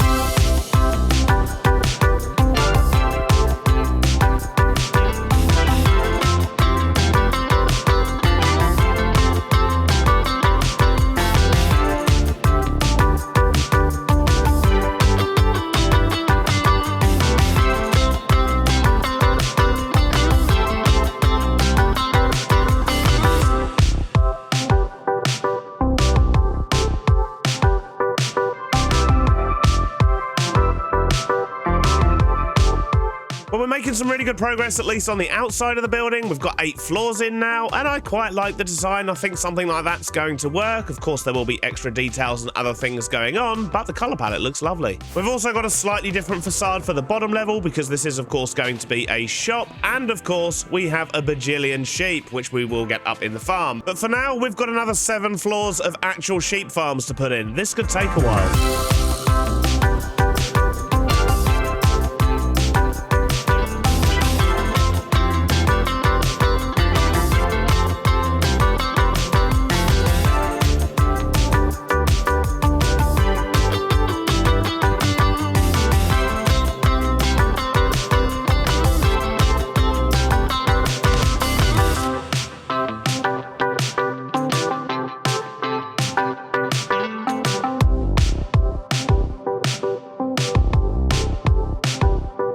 It's now Wednesday. That previous clip was actually recorded on Monday evening, so you can guess what I did yesterday. I basically sat inside that building and I built all of the farms. And not only that, we've managed to get all of the sheep in place as well.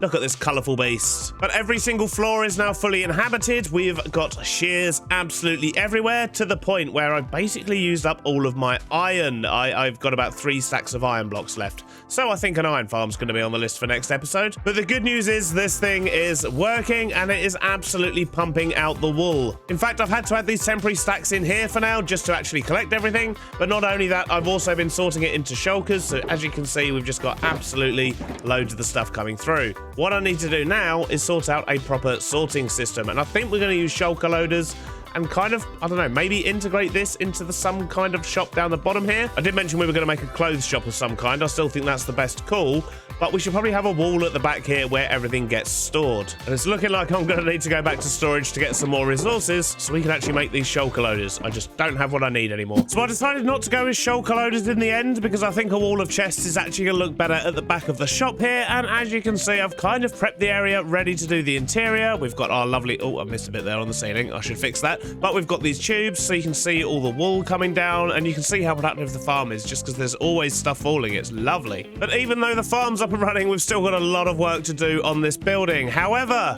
I need a break from this area. I've been over here for about 3 days now, and I need a bit of a switch up. So what we're going to do is actually make a start on this map art. And the first thing to do for that is to find somewhere to build it. And I think we're going to do it on a nice open ocean somewhere.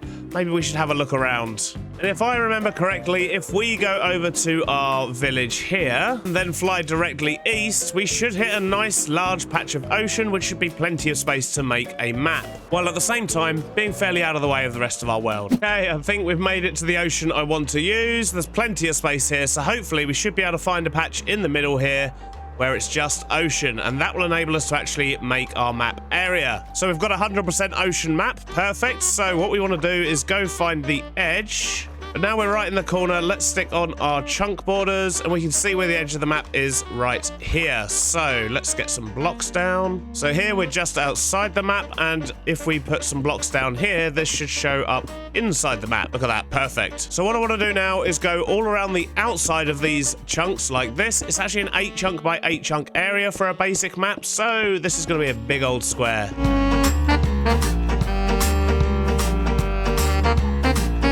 That's the outline done. It's quite a big area, isn't it? But this should be absolutely perfect for our needs. And what I need to do now is give ourselves a platform to work on. And I think the easiest way for me to do that is to utilize lava, because we can pour that and that's just going to turn everything beneath it to stone. However, it's quite slow, so we've got lots and lots of buckets of lava.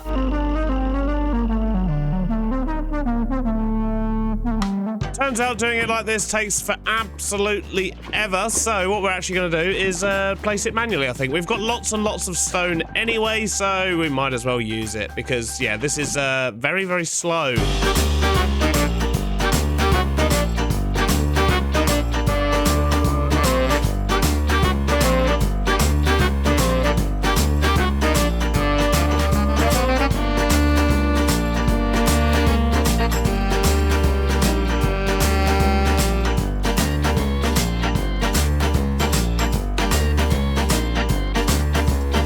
Oh my days, that took absolutely forever. But look, we have a big grey map, which means we've actually got a canvas we can work on now. So I guess we should go grab some wool and hopefully we'll have enough wool to actually do what we need to do in here. My clicking finger hurts.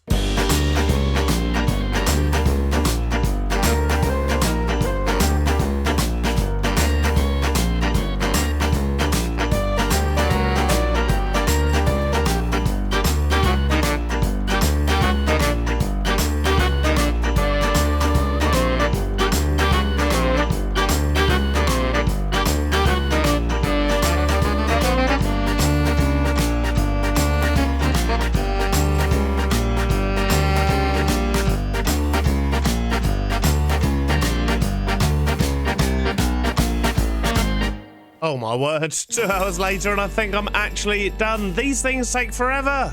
But look at that, beautiful. And if we have a look at the actual map itself, look at that, we've got a floating bit here as well. Let's get rid of that. But let's go take a look at the actual map. Yes, that is amazing. That's gonna look so cool on our construction site. That's very cool, I love that. Awesome. Problem is, I do want to have more than one different type of sign, and that means we need to make another one of these, or potentially reuse the one we've got here. Maybe just reusing this is a good idea. Can't we lock the map somehow? Is that something we need a cartography table for?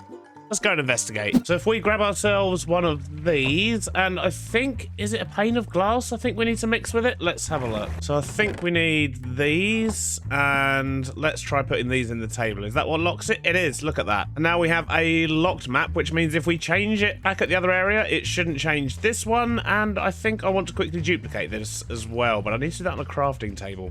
And the question is, if I duplicate them, will these ones also be locked? Yes, they are. It says locked on the ID tag. Brilliant. So I think we should take this back with us, and let's head back over there and make a few changes to the map and just see if it changes. It should be locked. It says it's locked, so I imagine it's going to work just fine. Well, I've just washed away a small part of the map, and it doesn't seem to have changed anything or updated, which means the lock has definitely worked. So, onwards. Let's make our second map, shall we?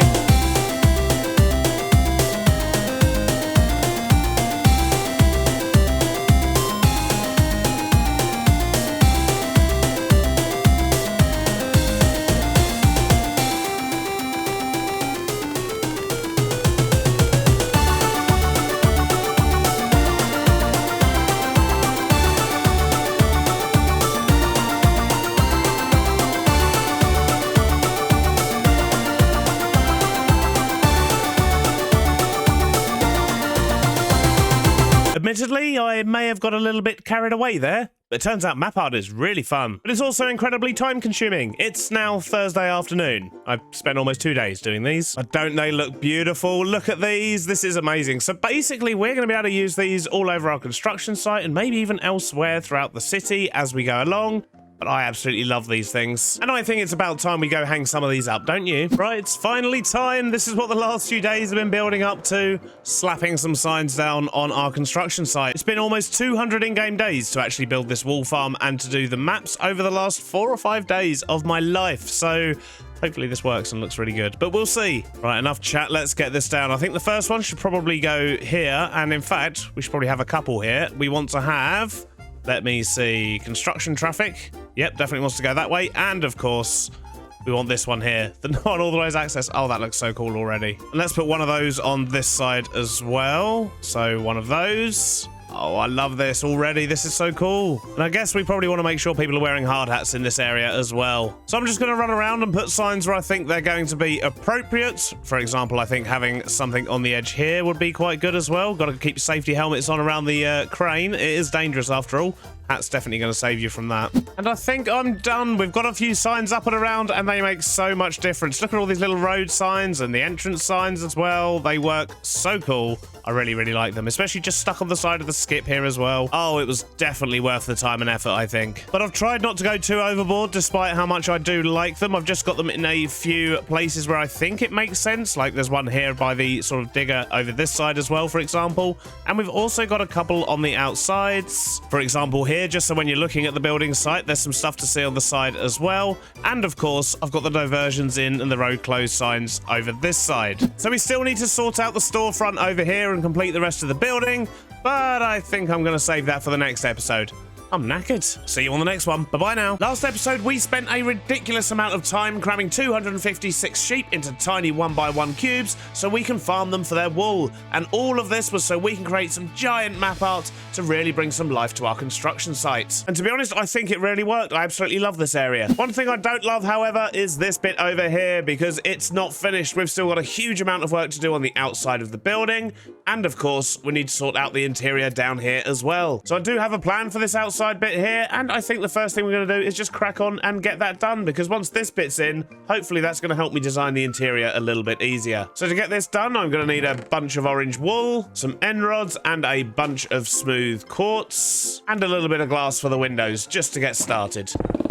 That's the glass in. Let's create an entrance down here, shall we? I think just some stairs like that and maybe raised up. And I think we're going to sink this back a little bit further here as well. So maybe let's bring the entrance back a little bit here. Actually, I think I might make this a little bit wider. There we go. Something like that for the doors, I think works quite nicely. But let's see if we can shape these windows a bit better, shall we? So maybe take out these bits here and get some leaves in down the front with a few of these signs. I think that's working okay. At least for now. We might switch that up in a little bit, but I think we do want to get a splash of orange down here, and to be honest, I think I'm going to replace that grey bit there with some orange wool as well. In fact, let's get this bit replaced now and get some colour on the front here, and we'll stick some end rods in that first bit there as well. Wow, that is bright. We'll see how we get on with the orange, but we might change that to some acacia just because it's a little bit duller, but we'll see. It will get broken up once we get the shop name in, of course, but we'll come back to that shortly. For now, I think I want to do some blinds. So at the top here, you can see we've got these blinds as if all the individual apartment owners have sort of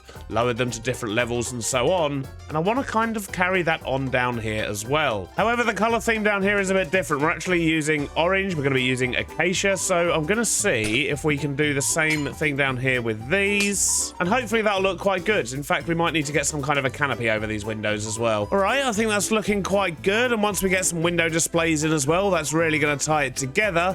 However, I do need to sort out this separator line here. That's really bugging me, and I think I've got an idea for that. So we're going to add some quartz stairs along this bit here. Some slabs on top. Oh yes, that works a treat. Marvelous. So now we need to add some lettering of some kind. So what shall we do here? Ha, love it. I think that's going to work nicely. Okay, so definitely nothing to do with any brand that may or may not be in existence. This is completely unique and original. However, I think what I'm going to do is actually move this door back a little bit, because I think we can make a nicer entrance if we maybe made it just a tad bigger here. Yeah, there we go. That's much better. I much prefer that. And I think I may also want to separate out the window display areas here so we can give them sort of their own backgrounds, their own little themes in the windows. I think that could work quite nicely. However, I think that means I'm going to need to go get myself a little bit more cyan terracotta, because I'm basically out of the stuff now. But yes, I think self-contained window boxes like that, instead of just looking directly into the shop, is going to work a bit better for us and look a little bit more fancy, which is kind of what we're going for here, I guess. Yep, I think blocking off those windows was definitely the right call. That looks really good. And when we get some window displays in there as well, that's really going to bring it to life. However, we still have a whole bunch of things we want to do on the outside here. We need to get some flowers and foliage and stuff in the front of these.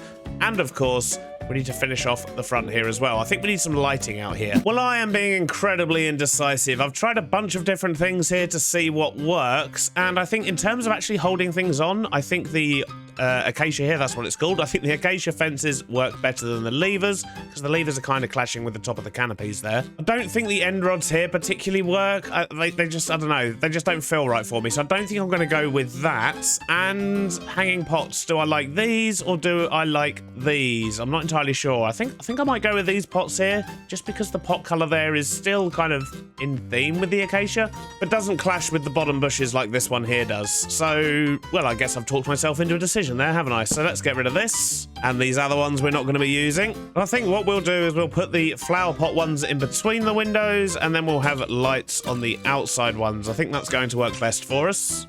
I think I might actually raise these middle ones here up a little bit higher as well. Oh yes, that really works. I really do like that. Okay, cool. So the next thing I want to do is actually sort out the path out the front here. I know we still, of course, need to do the windows and all the bits in there, which we will get to, but this path here just feels a little bit too thin. So I think what I'm going to do is maybe put a little bit of a kink in the road there and just bring this path out another couple of blocks.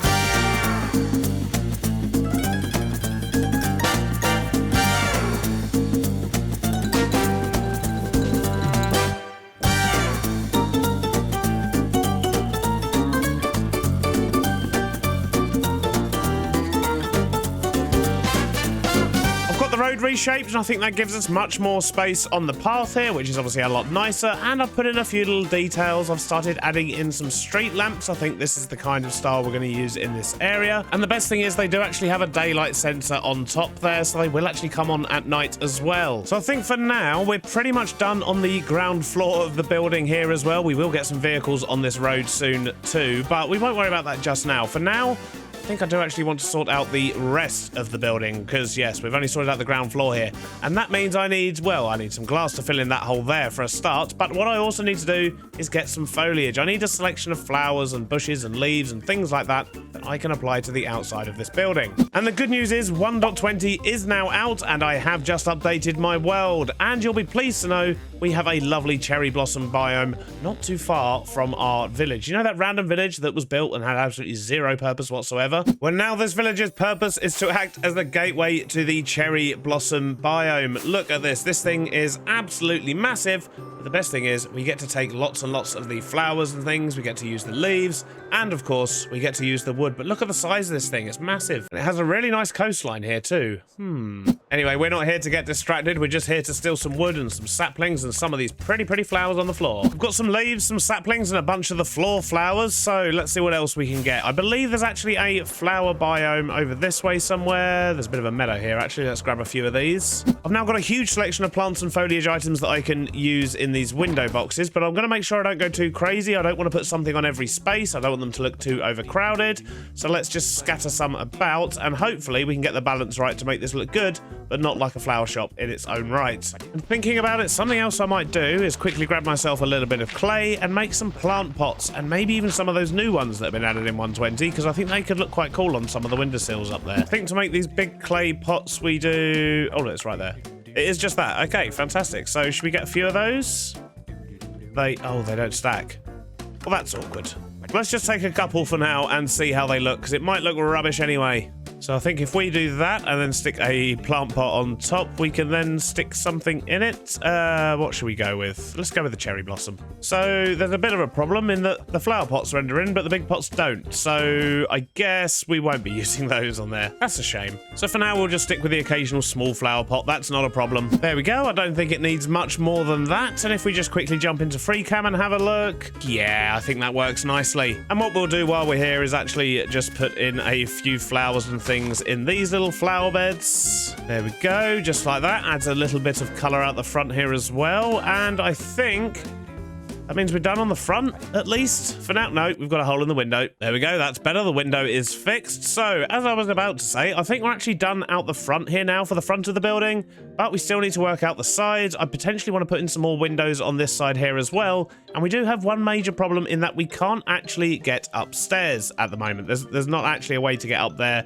either through this floor here or even the little hidden bit out the back. But I think what I might do, if we punch a hole somewhere around here, what I think we might do is actually make a doorway on this corner and have that so it sort of goes up into the farm above, because we should be able to sneak round, I think. You know, maybe if we put a stairway that sort of spirals up, then at least we can get up there, possibly even put in a little corridor around the side. But either way, we need to get up there one way or another, and I think this is going to be the best way to do it. But that does mean I need to move all this stuff first, because this is just in the way. I've now solved the access to upstairs problem. We've just got a small doorway here, and this will give us access to the back of the sorting areas there. And if we go up here, it will give us access to the top level of the sorting areas. So this is just for access to the back of the farm. However, what I've also done is sorted out access via the front, so you can actually get up to the top where the actual sheep live, I guess. So I've changed the entrance here slightly. We're just going to have a small display window there, and I've blocked off these walls on the back, and this bit here is actually going to be where we can throw the shears to actually refill the farm. But what I've done is I've added in some stairs around here, and if we walk around here, still needs a bit of decoration, but you can see what we're going for. I guess we've got kind of a couple of little display areas there, but this gives us access to the top area. And I've also cut out a load of windows on the side of the building, so if we fly away and have a look at that, you can see it just gives a little bit more detail in this area here. And that brings me on to our next task. I do actually need to get the rest of the outside of the building finished, so that's pretty much just getting these windows in, and of course sorting the roof area, and maybe even getting 1 or 2 air conditioning units on the outside of the building here too.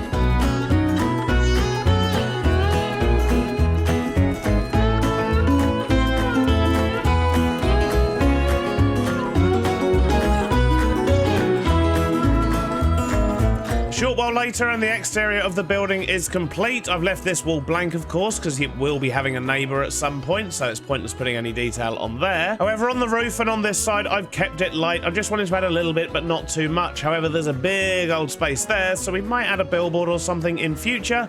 But for now, I think what we need to do is actually start sorting out the interior here. This is supposed to be a clothes shop, and currently it just looks like a warehouse. So I've got a bit of an idea here of something I want to try out for this clothes shop, and I have no idea if it's going to work or not. However, these things here kind of look a little bit like drawers, and I think I want to take advantage of that.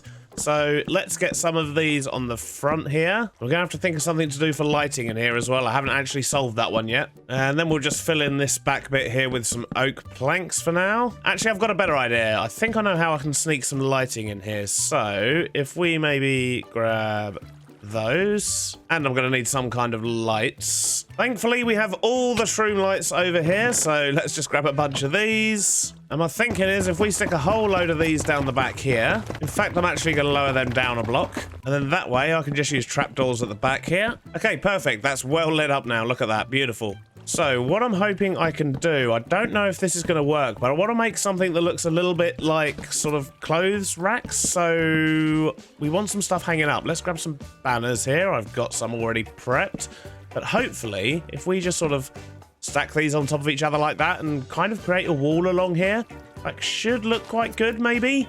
Potentially. Let's get this wall finished and see what it looks like. Well, I think it's a good start, but we've got a long way to go before this looks anything like a clothes shop. So I think the next thing I want to do is maybe work out some sort of central table type things that we can maybe put some armor stands on, potentially have sort of frames with some clothes in or something like that. I don't know. Let's have a look. So this is the stand design I decided to go with. We've got beehives on the bottom just with some frames and some banners to indicate the kind of color that this stand is all about. And of course, an armor stand in the middle. And we do have a light underneath that trapdoor too. But as usual, I also got a bit carried away and I've completed the rest of the store as well. But it's just a combination of these stands here and the ones we did at the start. The last thing I actually need to do is to put in the bubble vator here for the shears and maybe get a little bit more leather to fill up the rest of these frames and some of these armor stands that just don't have bits on them. I've also sorted out the window display here, although once again I still need a little bit more leather, and I've had a little play around with the window displays out the front. And although they look cool, I think we can actually make them look a little bit cooler because, well, this is 120 after all. And yes, I've had to turn off my invisible armor pack as well, which is a shame because I don't like being seen with armor. But for this store to work,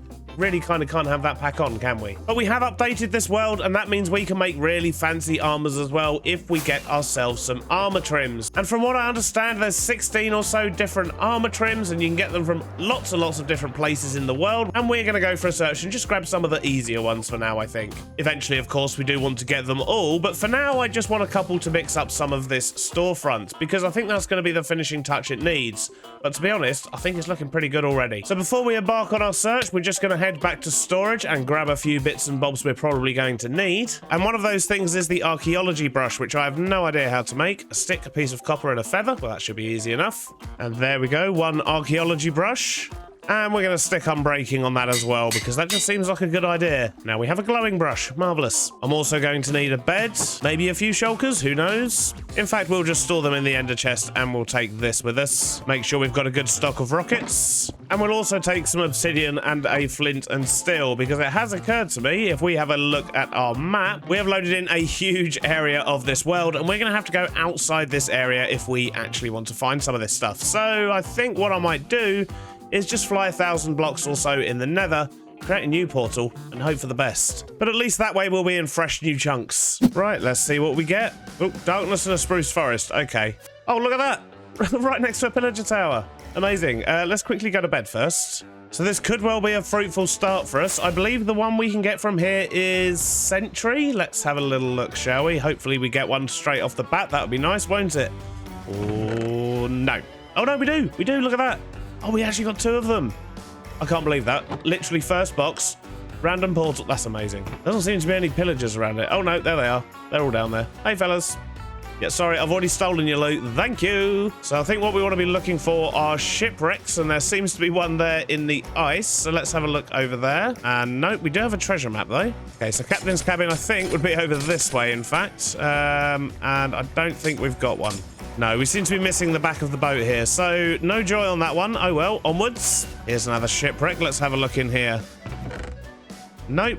And another treasure map, but no trim. Right, so for the easy ones, we want to be searching for deserts and jungles, I believe. And the shipwreck, of course, because the coastal tide one, whatever it is, that should be fairly easy as well. Oh, hello. This place is worth exploring as well, I believe.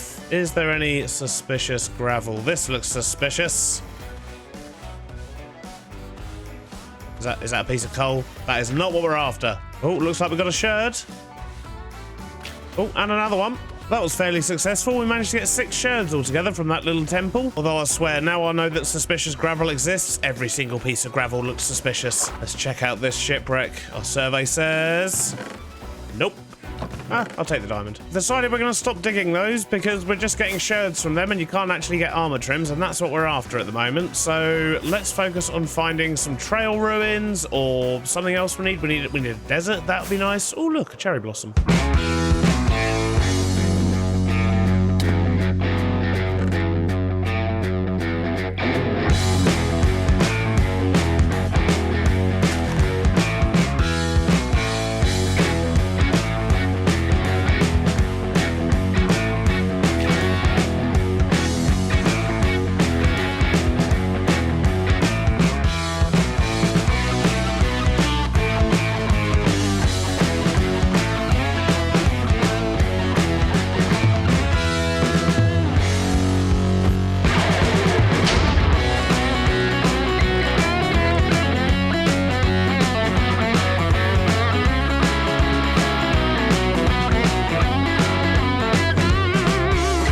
We've finally made it back to our clothes shop. That was quite the journey, but we have managed to get... That is the wrong box.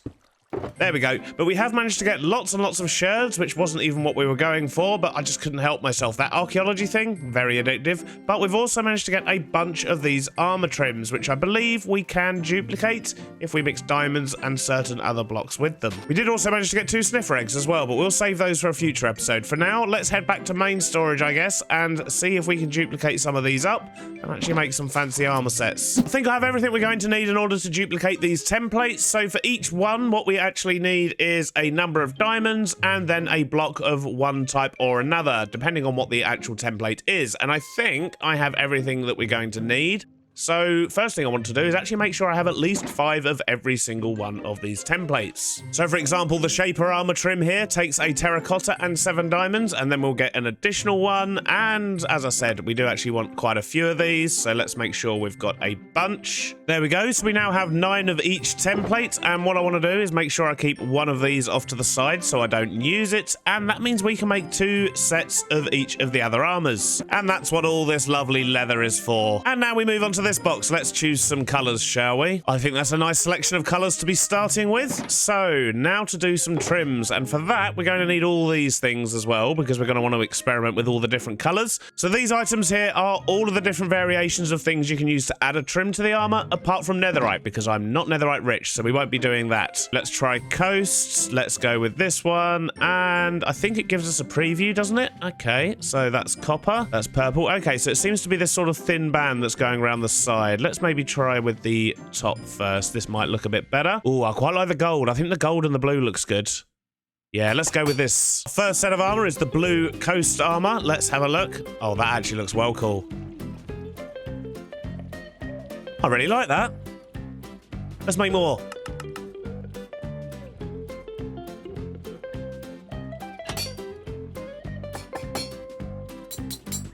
Well, I had enough leather to build up 2 sets of armor, and I've got about a stack of leather left, but that's not enough to make that many more sets, so I think I'm going to stop there, and that's probably more than enough for our displays anyway. And these are looking amazing. They're really going to add to the store, and in particular, I really like this color combo. I think that works really well, and strangely enough, the other blue one as well with the diamond. Oh, that just looks lovely. Let's go get these in some window displays, shall we? Well, I have to say, that was definitely worth the effort. Look at these windows now. They look so cool. These are amazing. thing, although what this does tell me is that I need to get some more because we don't quite have enough to fill all of the windows. But it brings so much life to it. I love it. I also want to do some of those in here as well, and it'd be good to get some around the rest of the shop. But as I say, the problem is I don't really have that many diamonds. I suppose at least I do have the armor now because of all the stuff I've just taken down. But yeah, I need a lot more diamonds in order to duplicate more armor trims. So I guess that's going to have to wait till next episode. But I hope you have enjoyed it, and I'll see you on the next one. Bye-bye now. I'm in love with this shop. Last episode was all about clothes, colour, and completing our first skyscraper with style when we focused our energies on finishing up the wool farm and the shop downstairs, which you folks seem to love just as much as I do, so thanks for all the lovely comments. Let's just not talk about the lack of a cashier right now. I do have plans to add something in, but for reasons that will become clear in a few weeks, I need to wait. Ooh, don't you love a good mystery? This episode is all about cars, camels, and sniffers. I couldn't think of a third thing starting with C that's relevant, okay? We have done a whole lot of building lately. Even between episodes, I made another road sign look. So today I want to slow things down a bit and take some time to explore the new updates. I mean, we'll likely still do some building too. After all, I do have plans. I just can't help myself. I've spent a whole bunch of time in creative coming up with some ideas for vehicles and motorbikes and minibuses and all sorts, and we're going to get a couple of those into the city today. But first, we have a job to do because last episode we found these, our first sniffer eggs. And I want to get these guys hatched so we can start breeding them, but it's going to be a really slow process. Eventually, I do want to make a farm for all the torchflower seeds and those sorts of things, but we need to get that thing started, and for that we're going to need lots more sniffers than 2, and that means we need to do some breeding first. With that being said, the amount of time these things take mean we should probably actually build this over here under the city, and I say under the city because if we look under this platform here, look at this. We have a little bit of a mob farm, but we have lots and lots of space where we can hide a little sniffer farm, and I think this should work just fine. As long as we clear out all the unfriendly locals first. Let's quickly do that.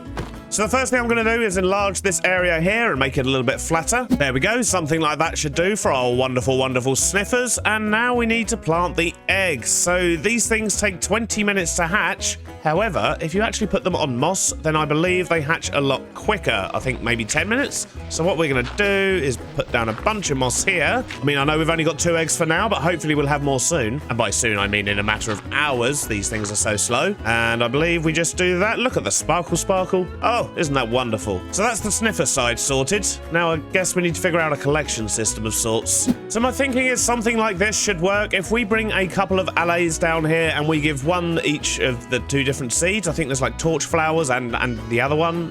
I can't even remember what the other one is, to be honest. But if we give those seeds to the allays, they should come over here and drop off this. And I'm hoping that they'll still do it even if we've muted it. I think that still works. I just need one more thing. LAG, your time has come. And we'll bring a friend too. Let's get these 2 to their new home. They've both arrived safely, and now we just need to wait for the sniffers to hatch. And it looks like they've started cracking already. I think I'm just going to stand here and watch them for a bit.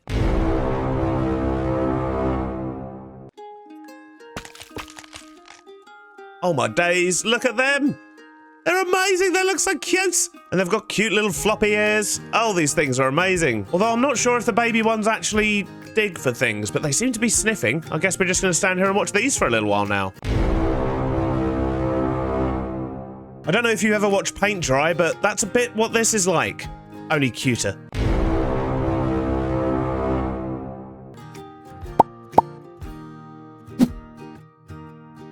He's done it. He's done it. We've just got our first seed. What did we get? We got a pitcher pod. So if we give this to this guy... Oh, there's already one there as well. So now in theory, you should go drop that off over here. And they're all going to get collected. Oh, look at that. Amazing stuff. So I don't know how often these things actually dig up seeds, but we need to keep an eye out because we also need a torch flower. And as soon as we get a torch flower, we can give it to this guy. And then once we get 2 torch flowers, I don't think... Do they eat the pods? Do they breed if they eat the pods? I don't know. We'll try that once we've got a couple. But I do know that they definitely breed if we give them torch flower seeds, and that's what we need at the moment. So I guess we're still going to be standing here for a bit longer. Oh, we're going again. Hopefully we can get some... No, it's the same thing again. I just need some torch flower seeds, please, from one of you. Although I guess if we've got 2 of these now, does that mean we can see if they actually eat these and if that makes them breed? Let's give it a go. Nope, they don't. I didn't think so. Dang it. Come on, come on, come on. Oh, really? Are you kidding me? They're just trolling me now. Nope, another one of those. Really? Really? Right, it's on you now, buddy. Get your head out of the wall. You need to get to work. Go on. It better be torch flower. Come on, torch flower.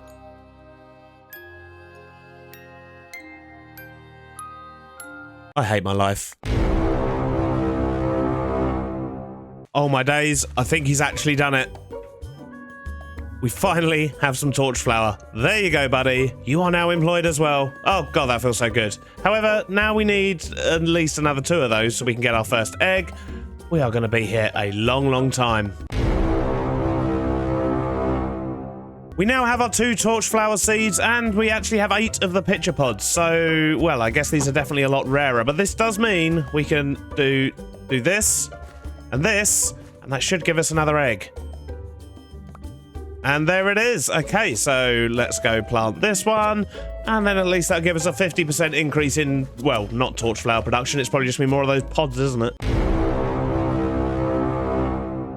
Well, it's taken a while, but we've certainly made a good start. Look at all these sniffers. So I think we have about 12 or 13 in here. They've been producing seeds for a couple of hours. I left it all AFK whilst I went out with the wife and then came back and got them to produce some eggs for us, which has been absolutely wonderful. In fact, I think it might be time to try and get a few more because, as I say, this isn't where we want the final farm to be. We do want to make sure we're moving it somewhere a bit more useful. But at least for now, this is a great way to get the eggs up and running. We are going to keep an eye on this while we make progress on our next project. We'll pop down here every now and then just to feed them some torch flower seeds, but they do take a while to build up. They are definitely less common than the other pods. But that's certainly a good start. Before we go exploring, however, I think I do want to get a couple of vehicles added in here, but that means I need to go grab the bits and bobs I need first. I think I've got everything I need to make a start on these vehicles, and I do want to put the first one down right outside the Superfly shop. So, left or right side? Left or right side? Well, we're in the UK, so obviously the left side, right? I know this is going to upset some people. So the first thing I want to do is to build a motorbike, and I've got a design I came up with in Creative, which I think works quite well. So we'll just do this. Get rid of that bit. And the key to this design is this bit here, which is the hopper minecart, not a hopper minecart, a furnace minecart on a powered rail. And if I nudge that down just a tiny bit, maybe up a little bit more, but you can nudge this into the right position, then it works quite well. Yeah, I think about there looks good. Although it has just occurred to me, I need to put the handlebars on first, so let's get those in place. And we need to make sure they're actually facing the right way. There we go. So where's the furnace minecart? We'll put that in here. Trapdoor on top of that one, and another trapdoor on top of there. And then we'll just put a little minecart on the back here, so it's got like a little storage box type thing on the back of the bike. And look at that, I think that works really well. The only question is, do I put things like this on the wheels as well to add a bit more, or do we prefer it without that? I'm not entirely sure. I think I might put them on for now, but let me know in the comments what you think. Does it look better with or without these? But the design is as simple as that, and it gives us a nice little motorbike, and hopefully if we go a little bit further away, yeah, that works a treat. For the next one, we're going to do something a little bit different. We're going to stick a car in, and I think we're going to have it going in this direction, and we don't want it to be blocking too much of this, so maybe around here somewhere. We'll leave 3 blocks in the middle, and that's the size we're going for. So we're going to stick in a bunch of iron trapdoors, and on the off chance you couldn't tell by my inventory, this is going to be made of mangrove wood. So let's just get this blocked out. We'll stick a loom at the front to act as some kind of a grill. And we'll stick a furnace in there because that will help with the interior a little bit. And I think I'm going to swap out a couple of these bits here as well, just to make the car look a little bit old. And you know me, I have to texture everything. And then some stairs at the back here with a little bit of glass in front, just like that. And then let's stick some slabs on the top, a couple of trapdoors in the front there, and let's stick some of these on the side as well for some little side windows. Got to get the headlights in, looking good, and we'll have a little number plate as well, and same on this side. And let's get some backlights in as well. Did I bring the redstone blocks? I did. Although I think I'm actually going to swap out that block there for a slab, because that should make the number plate look like it's attached a little bit better. Yeah, much better. And we'll do the same at the front here. We should probably write something on these, shouldn't we? And we can't forget the side mirrors. Let's get those on. A couple of signs just to make the door areas look different. I think we're going to keep it simple and just use buttons on the wheels on this one. So it looks pretty big up close, but then, well, this is Minecraft. We're kind of limited. Let's have a look, see what it looks like from a distance, and hopefully it works with the scale of the rest of the city. Yeah, that's going to look fine, isn't it? Yeah, I definitely think we can get away with that size-wise. I think that works well. Which tells me the only thing out of scale here is not the city, it's actually me. I think I want to put in one more vehicle today on this side. We won't deal with this side just yet. We'll wait until we actually know what's sort of going on around here, because this is quite likely to change. I think this is where we're going to put the minibus. It's a little bit bigger than the car. It's a bit wider as well, of course, but then it's a bus, not a car, so that's to be expected. And once again, I think I'm just going to use the iron trapdoors here as a base, because they do work well. And then we'll just build up the sides here. In fact, we'll put a different thing at the back there, I think. And if we use some stairs here like that, we'll get some lovely little wheel arches. A couple of blast furnaces in front there. And similar at the back, but I just want that sort of metallic panel, and I think that works really well. And then we'll get the number plate in. Do we want to do it sort of double wide? It probably does look a bit better, doesn't it? And in fact, on this side, I don't think we can do the wheel arch in the same way, because we do, of course, need to have an entrance of some sort. So if we put the entrance here, and then build up the sides. Then we'll get the glass in the front like this. We'll put a stair in there, and then we'll go along, and I think the windows are going to be 2 wide on this one. Actually, the front one's going to be 3, and this one here is going to be 2. And we'll leave a window space at the back of the bus as well, and get the rest of this built up. I think those windows can all be 2. Although, I'll tell you what, they do actually need to be a little bit higher. So let's raise that up, and same on this side. And then we'll swap out a couple of these blocks just for some normal quartz instead of smooth. Got to mix it up a little bit. We'll get some glass in. We may as well quickly sort out the back lights while we're here as well. There we go. Lots of lights for the bus. Stick these ones on the front. And a license plate. Stick a door in. And then we're going to use slabs for the roof around here. Although, being a smelly bus, it's going to need some ventilation. So we're actually going to put in a little bit of a different roof on that side there. And same across here. With a couple more blast furnaces. There we go. So we'll quickly get the rest of this roof finished in. Stick a destination sign at the top. And we're almost there, but there's one thing this is missing. It is a bus after all, so what it needs is a whole bunch of adverts. Just like that, plastered down the side of the bus. Same on the back and on this side. Try and get a little bit of variation here. There we go. Then we need some finishing touches, such as wing mirrors. And it could probably do with an interior, but this is something I didn't actually work out in creative, so I guess we're going to be winging this. So being a bus, it'd probably have quite garish seats, wouldn't it? Maybe these mangrove stairs would work well.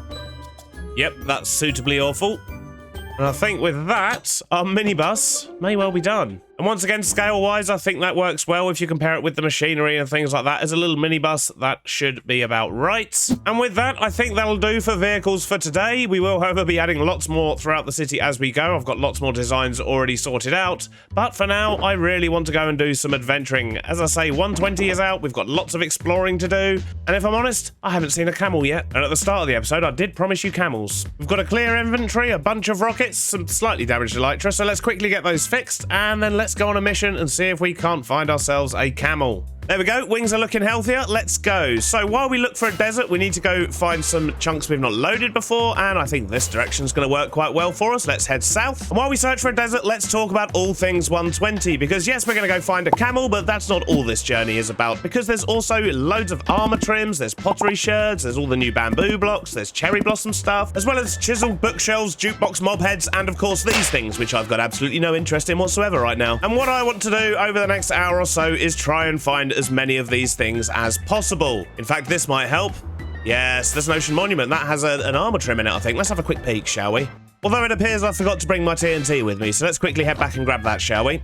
Yoink. Well, I have no idea where that ocean monument went. I cannot find it for the life of me, so we're just going to keep exploring and hope we can find a desert. But at least if we do come across another ocean monument, we're prepared, I guess. I think that's quite possibly the smallest cherry biome I've ever seen. Well, the sun's going down on the first day, and we haven't found a single thing yet. There's no sign of a desert. I cannot find any more ocean monuments. It's just not going to be our day, is it? And now a creeper. I just want to sleep. Leave me alone. That was a poor effort, Beardstone. Poor effort. Well, there's a pillager tower here, although we already have the ward armor trim, but there's no harm in having another peak.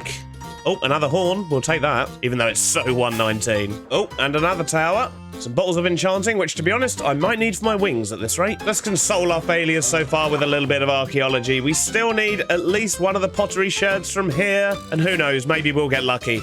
Oh, there we go.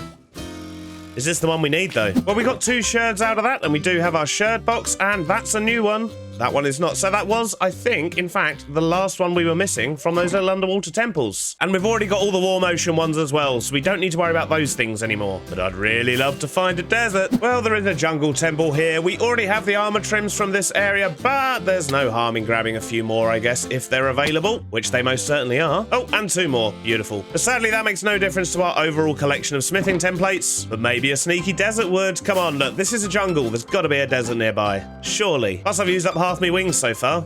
Well, no deserts, but we've found another ocean monument, so let's quickly go over here. We've got some potions to take that should make this much easier, although we do need to take our armor off. So we'll just drink these, grab some TNT, and get this done. Hopefully, we'll get our armor templates from here. So we're going to blast our way in nice and easily. Let's just surround this with a bit of slime and stick one of them on top. There he is, our first victim. Oh, did we get it? Doesn't look like we did. Sad times. So let's try this side. Nope, still no joy from that fella. Let's try the last one. It would appear he does not. Sad times. It's not our day today. Well, I guess there's nothing for us to do but to continue to try and find this dang camel. I mean, we need a desert first. It's really not my day today, so let's just do a quick montage of the rest of my failures, I guess.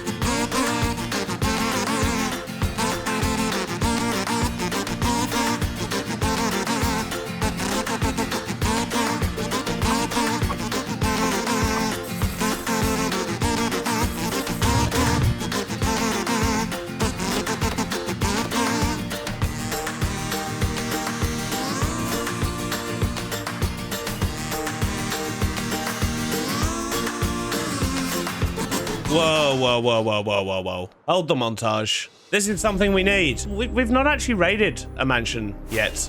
At all. And there is an armor trim in there we could potentially get our hands on. I guess we're switching this from a failure montage to a mansion raid. Let's see how we get on. Right, let's do this.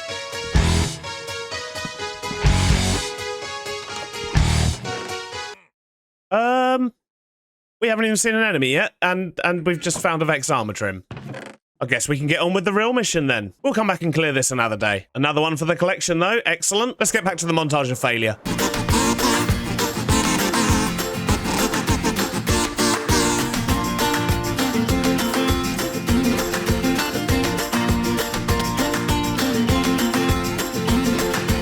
Oh, we've got it. Amazing.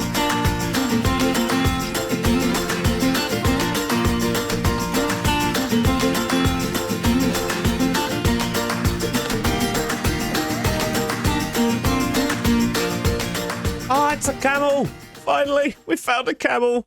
Oh, this has taken so long. Oh, look at him sitting down as well. Oh, he is amazing. His little flappy ears. Ah, I need to take him home with me. Although we're about 7,000 blocks out, so not sure that's going to happen, but let's give him a little ride for now. Easy does it. Oh, how cool is this? Oh, he's got his little bum wiggle as well and his little tail's going. Oh, this is so cool. They're not bad for speed either. Oh, yeah, and they don't jump. They do like a dash, don't they?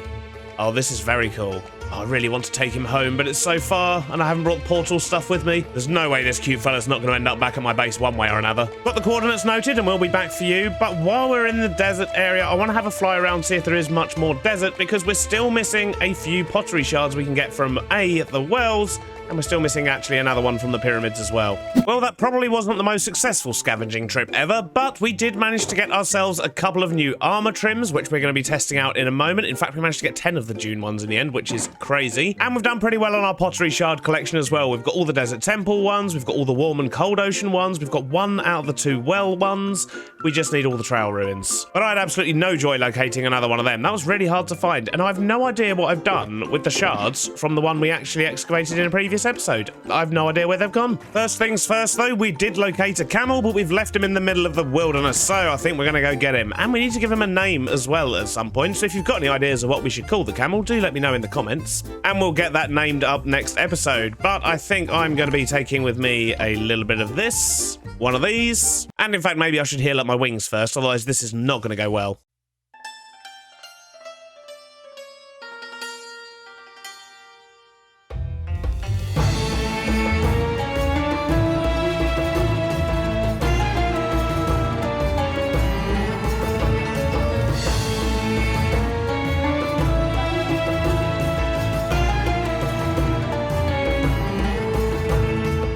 decided for now I'm going to keep the camel over here in the church just because it's somewhere safe and I know that he can get out of this portal. I think I need to make it a bigger portal somewhere if I'm going to move him, and ideally I would like to put him in the city, but we haven't really got anywhere to put him for now. No, don't go back through there.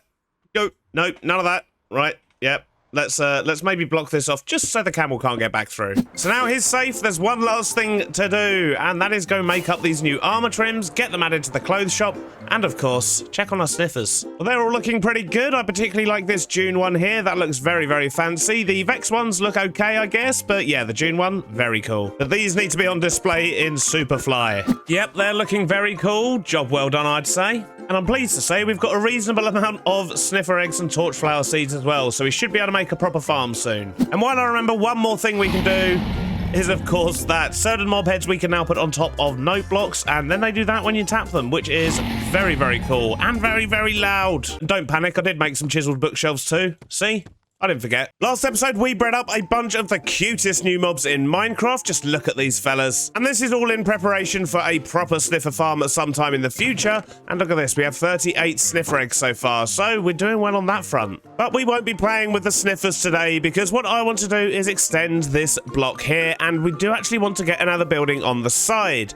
And that means we need to do a little bit of landscaping before we can get started. But not only that, I want to build the building out of primarily granite, and we're also going to be using quartz. But the problem is, I have a surprisingly small amount of granite, and I'm probably going to need about 10 boxes, and well, that's just clearly not going to cut it. Now, it is possible to craft granite, but the problem with that is you need loads and loads of nether quartz, which is something else I don't have loads of, and well, I suppose I've got a bunch of diorite. And that means I guess we're starting off the day with a bit of a montage. We'll do some landscaping, we'll collect some granite, and then we're going to have a wonderful time building a new building, which is going to house a bamboo farm, because of course 120 has brought bamboo blocks with it. I think it's only fair that we have the ability to craft them. Not that we have anywhere to store them yet, but we'll solve that another day. For now, I'm going to grab a bunch of pickaxes, my beacon, and I should probably actually go and get some iron to build a beacon base with. And we're going to head to the mines on our starting island and see if we can find ourselves some granite.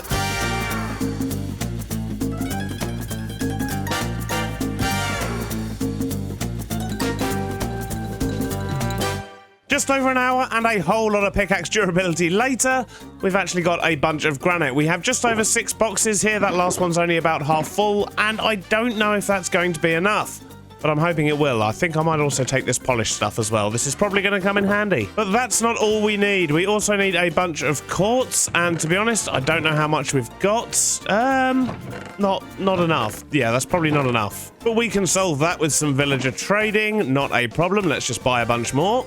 And I guess we can fix our pickaxes up as well while we're here. But we got everything mended, and we got a whole bunch of quartz as well, so I'd say that was a success. However, we still need some jungle wood, and we don't really have much here, which means, I guess, we're going to go use our tree farm for a bit.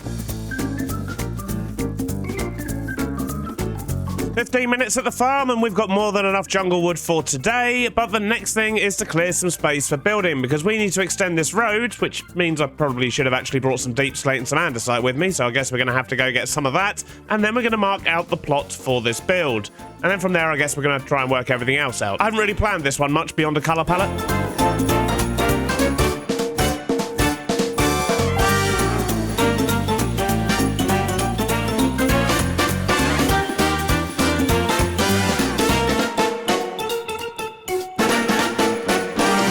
I reckon this could work. What I intend on doing is actually having the building stick out further than the one that's here, and it's going to be sat on pillars. So we've still got a nice wide path. It's going to kind of overhang at the top here with a lovely quartz bit at the bottom, which I think is going to be some kind of a caff. I don't really know yet. And I have no idea what to do with this side of it yet either, but we'll probably put another shop of some kind in. For now, what I think I want to do is just try and get this building in. I've got an idea of how I want it to look.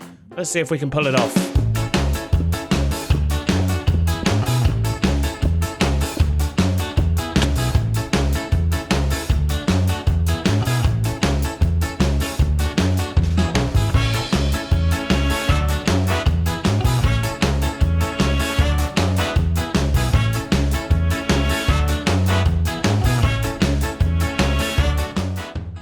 Well, would you look at that monstrosity? I think this is going to work. I really do like the shape of the building. I think the palette works well and just the subtle details on the windows. But most importantly, we have this lovely area down the bottom here, which I think is going to work very well for a cafe. We'll probably have a pedestrianised bit out here, and that means we can have some tables and seating and that out the front as well. But anyway, enough about that. We'll get to this bit later. For now, what I want to do is get a floor in. You may notice we're actually missing the back wall there, and that's partly because I realised we didn't really need it, but mostly because I knew I was going to run out of granite. But before we go any further with the structure of the building itself, I think what I want to do is just get a floor in at this level here and start working out the bamboo farm. And for that, I'm going to keep it fairly basic. We're just going to use observers and pistons and a little bit of mud and some hoppers, and it should be fairly straightforward. But the problem with that is I don't think I have exactly what I need, which means we're heading back to storage to do some more scavenging, see what we can pull together. Although before we do that, we're actually going to go over to our world spawn, because obviously we've moved away from our starter island. We're suffering for iron quite a little bit.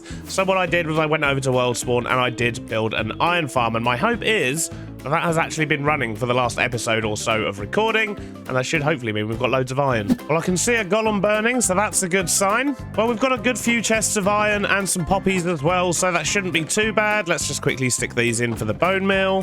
But if we quickly get all this turned into blocks, hopefully it's going to be enough for today's project. Well, that should be more than enough iron, but I have just used my last rocket, so let's hope we can glide our way home. And then we need to head off to storage. We need to collect all the other bits and bobs, and I guess I'll see you back over at the city once we've got everything together. Oh, it turns out I do still have a bunch of rockets in my hotbar after all. Didn't even notice. I think I have everything I need for a very simple but incredibly large bamboo farm, but first we need a platform to build it on. So let's get this floor in up the top here. Oh, geez. If I can learn to fly. And I think we're just going to go for a simple junglewood plank floor for now. There we go. We have a massive platform to be working on, and I think we're just going to start building up these farms. They should be fairly straightforward to do. I'm just deciding which way I want them to face. I think I'm going to do them lengthways like this, and let's just crack on and get these done. As I say, they're fairly straightforward farms. The first thing we need to do is just put in a whole line of hoppers, and then we're going to use mud on top of those because, as we know from our fungus farm, hoppers can pick up stuff that lands on mud blocks, and it means we don't have to worry about minecart hoppers and those sorts of things. And if we put a row of blocks along there and do the same thing on the other side, I've made a right mess of this. There we go, something like that. And then we just stick a whole bunch of pistons on this side,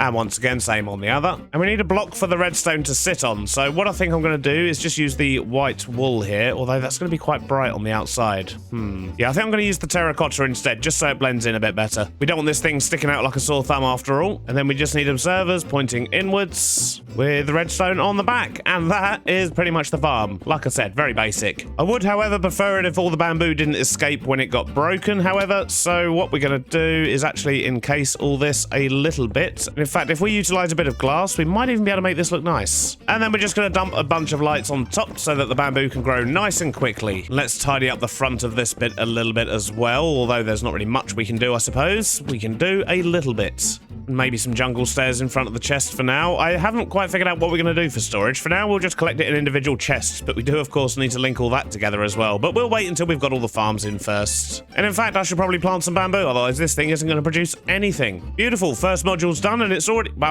Wow, this thing's quick. It's already firing. Look at that. Beautiful. So once these have started growing properly, we will, of course, get a little bit of loss just because bamboo will land on the stalks that are already there. But with the amount we're going to be getting, I don't think a little loss is going to bother us too much. And in fact, I think I'm actually going to change the outside of this. I think green might look a bit nicer. So now we've got one module in. What we can actually do is share the same strip of redstone that we've actually got here, and we can put another one directly on the back. At least that's my plan. I'm sure it'll work out fine.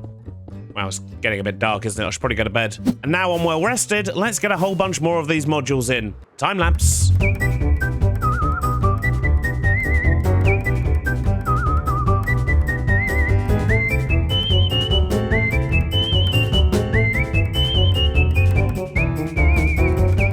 Made some really good progress, but I appear to have run out of pistons, and that means I've also going to run out of everything else because I kind of made the same amount of everything. Yeah, we need a bunch more, but we do have an entire floor now of bamboo farms. They are kicking out the bamboo. Look at this, marvelous.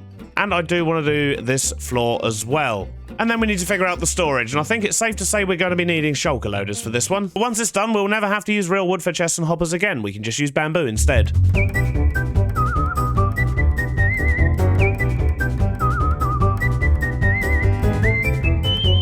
that's quite enough of that whistling, dude, and I think we're just about done here. We've got 8 of these modules set up now. We have 4 on this floor, and of course 4 on the floor below, and then we've got loads and loads of space above, which, to be honest, I don't really have any plans for, so we might have to come up with something at some point, just so it doesn't look weird when you look in the windows. But now these farms are in, we can focus on the ground floor. We do, of course, still need to sort out the storage. We have 8 individual double chests at the moment, but as you can see, they're going to be filling up fairly quickly, so we definitely are going to need a lot more storage, which we will put down here. And then we also need to design the floor down here, which, as I say, I think is going to be a cafe of some kind. We're going to try and utilize some of the bamboo blocks. We may even use some of the new chiseled bookshelves as well. I don't really know. I haven't done a single bit of planning for this, so we're just going to wing it and see what we can come up with. But I think the very first thing I need to do is try and get a floor in here and actually see what we're working with. And some better walls to hide all the granite will be good too. In fact, before we go and do that, I'm going to quickly grab a whole bunch of bamboo. I'm going to make up some of the blocks and see what we can do to actually integrate some of these into the build, because I have absolutely no idea what these look like, really. So we can get blocks of bamboo, marvelous. We can get bamboo planks, and then all the usual things that you'd expect. Bamboo rafts as well. Let's have a look at the doors and trapdoors. Oh, and it looks like we have bamboo mosaic as well, which is made from slabs. Right, okay. Well, it looks like we've got quite the selection of bamboo blocks here, actually. There's like a stripped version of the sort of main block, I guess, and then you've got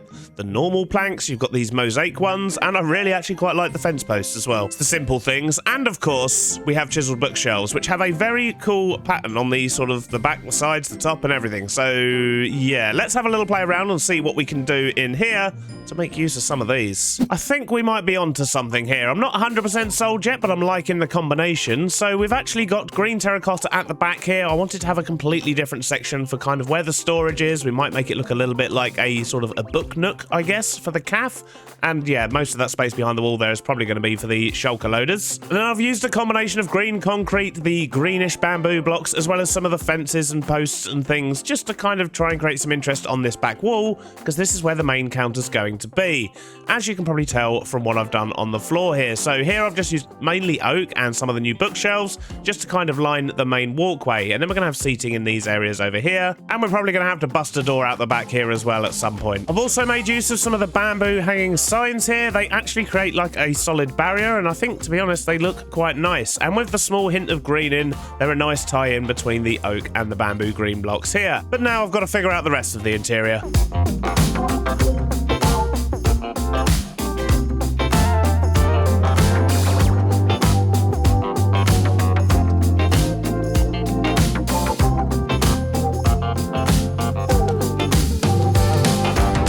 I'd say this is coming along quite nicely, although we do still need to sort out the back, but we'll get to that in a minute. So what I've done here is I've just used the scaffolding as the tables. I've tried to bring the bamboo theme into the actual cafe itself, and of course using things like the plant pots, and there will be some sea pickles. I just haven't got any yet. Just little things like that on the table bring it to life. I've also got my little sandwich cabinet here. I want to go bake a cake and stick that on the edge here, and these sort of crisp bins, I guess. So, you know, where you grab the bags of crisps from when you're picking up your meal deal. Look at this, it's all in here. And I particularly like the roof as well. I've just used some dark oak fence, and I've mixed up the lights a little bit. And outside we've also got the al fresco area as well, and it's under a bit of shelter because I'm assuming this is in the UK and it's probably going to be raining, so that's going to be helpful. But now it's time to sort out the storage before we can do the top level here, and for that we're going to put in a shulker loader. And I think our best bet, if I can get up the janky stairs there, our best bet is probably to put a shulker loader under here, so I'm in this corner this side, and then we can just feed everything down into it. The question is, can I remember how to build a shulker loader? So I think this is where we're going to have the collection chests for the shulkers, which means we're going to need to feed everything into here. And this is going to be the starting point for our shulker loader. Let's see if we can remember how to do this. So I think we do something like that with a comparator, and we'll stick a thing there. In fact, that's not going to work. We need a little bit more space, so let's move this back by a block. There we go, because then we've got the 2 bits of redstone dust there. And if I remember correctly, we need observers in next. So we do an observer like that. We do an observer like that. Temporary block there, because that's where the shulkers are going to be. And that's where we're going to load up the shulkers. So So this is looking right so far, but here comes the bit that I always get wrong. So we need a combination of like droppers and dispensers and all sorts around this bit. I think it's a dispenser that way, then a dropper that way, and then we'll stick a hopper on the back. This is where we're going to load in the empty shulker boxes. In fact, we'll pull that back by another one because we need to put a sticky piston there. I think that's in the right place. And then we have another observer there. And in fact, I've done this all a little bit wrong again. Let me quickly just move these. We don't need these like this at all. It was actually right the first time round. I just used the wrong blocks. So if we do that, and put the hopper back in, and then we'll put the comparator on the hopper, I think that's how it's supposed to be. And then once again, we'll put the dispenser there, put the dropper there, hopper in the back of that, sticky piston on top of that hopper, and then we put another observer looking into that one. And I think that's the whole thing. I think we'll do a quick test though. We've got plenty of shulkers out here, so that shouldn't be a problem. I'm going to put the almost full shulker box in there. And I'm going to put an empty one in there as if it had come through the feed pipe. And then when I put this one down, this one should break straight away. Then this one should load up with what's in there. Once it's full, it should break. And then we should end up with an empty one. If it all goes to plan. But, well, we'll see. No, it's already broken because I've forgotten to put my redstone torch on. Classic Beardy. We've also forgotten to replace the observer here. So that was just never going to work, really, was it? Let's be honest. So let's get that in. Let's stick our redstone torch on the side of that, and we'll try that test again. Hopefully it'll work this time. Oh, wait a minute. I need to quickly reset this first because I've just added the torch. Oh, my days. Right, now it should work this time. Let's give it another test. So put the full one in first. That got broken straight away. Now that one should be getting filled up with the stuff from there. That seems to be the case. Excellent. Signs are looking good so far.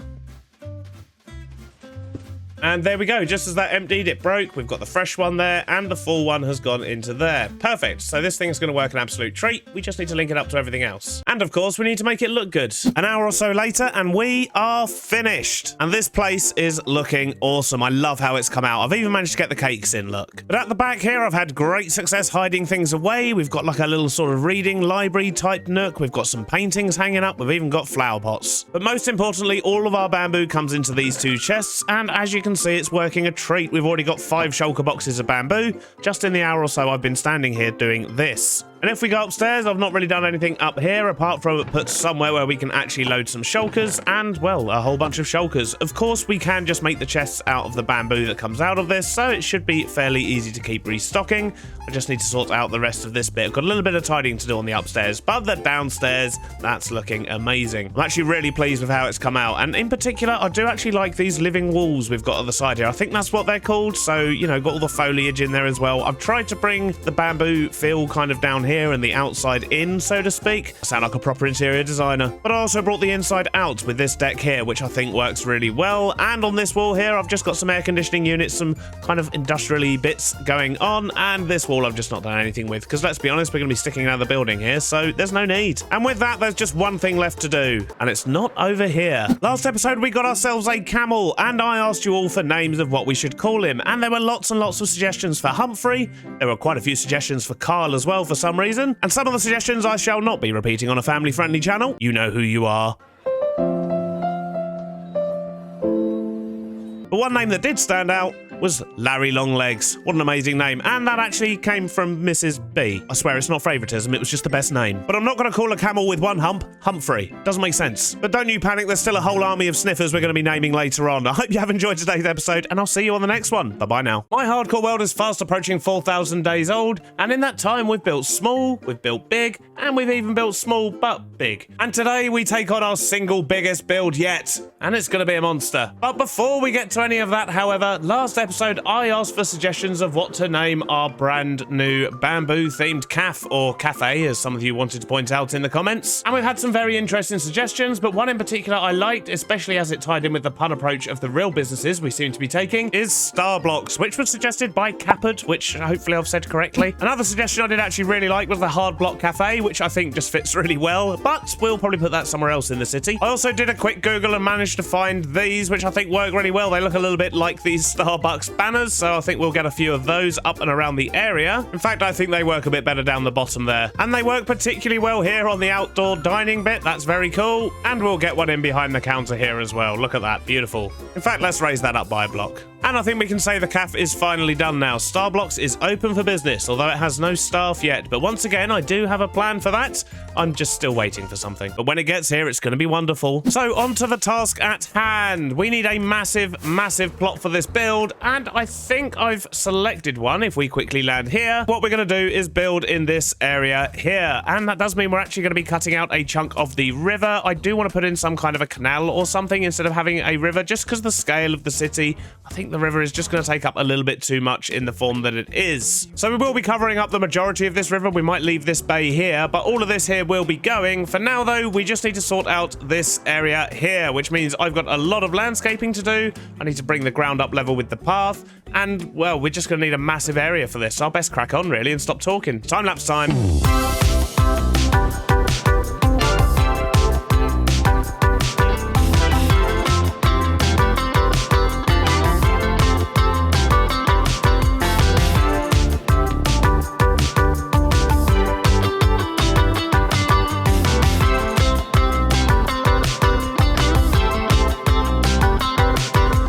Well, we don't need quite this much space for today's build. I may have got a little bit carried away trying to blend it in over this way, but I haven't blended it in this direction whatsoever because we need to actually get a road in across the front here. We're going to have the entrance to the building around here somewhere as well. So my next step is basically to mark out where the building's going to go and try and connect it up to the main road. As usual, though, I didn't bring the deep slate or the andesite with me, so back home we go.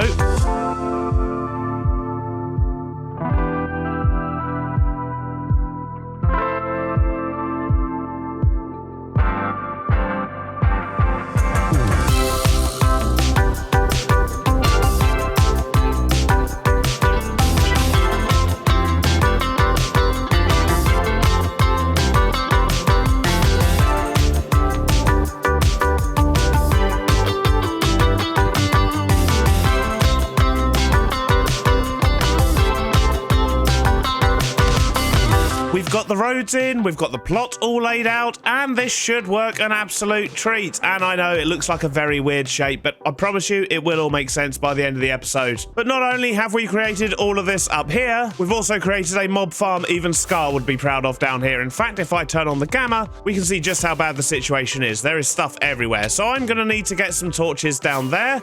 But that's not the only problem we have, because, well, the problems with doing a massive build like this is they take a massive amount of resources. A massive amount of resources I don't really have. Now, the core of the build is going to be made of white concrete, and over the last couple of weeks, I have actually been collecting some sand and things like that, but we still don't really have anywhere near enough, and I still need to convert it all to actual concrete. Most of it's still in powdered form at the moment, so we've got about 6 shulkers of white concrete that we need to get converted, but that's just the start of our problems. We also need a whole bunch of lime terracotta. We're going to need about a box of spruce, which means we're going to need to farm over there and dig up more of the mesa. But the biggest problem is tinted glass. I need a lot of tinted glass. And I don't just mean a little bit, I mean a lot. And I have been digging up my geodes over the last few weeks. We've managed to collect a bunch of amethyst, but once again, it's still nowhere near enough. And just when you thought that was the end of my problems, there's one more. And that's actually to do with the location I've chosen here, because if we jump into free cam and have a little zoom out,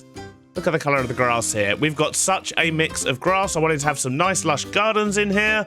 And what do we got? We've got half savanna, we've got half river, we've got a bit more savanna over there, and I don't even know what that is. But it's looking a bit like camouflage down there at the moment. So what we're going to need to do is probably just get a whole bunch of moss and actually just use moss and probably some green concrete and stuff like that as well, and get some grass in here in our own way. So I'm going to need even more sand and gravel for that as well. We really have got our work cut out for us. So much so that I'm not even going to deal with the underground mob farm we have down here at the moment. We'll come back and sort that out later. For now, we need to go gather some resources for like a week. So this is the list of all the things that we need, and I think I have a plan. So what we're going to do is we're going to blow up the desert, we're going to get sand, we're going to steal some terracotta on the way, then we're going to return home and dig up the geodes both under my starter island and the ones we know of under our main storage. We'll then convert convert the white concrete above the geodes so that they can grow again, and then we can harvest them once more. We'll then go to the city, light up the mob farm to get health and safety off our backs, and then we'll dig up some nearby geodes. While they regrow, we'll harvest azalea leaves on the surface and collect spruce wood from the tree farm. We'll likely then realise we still need a buttload more sand and of course geodes for amethyst shards so we can make more tinted glass.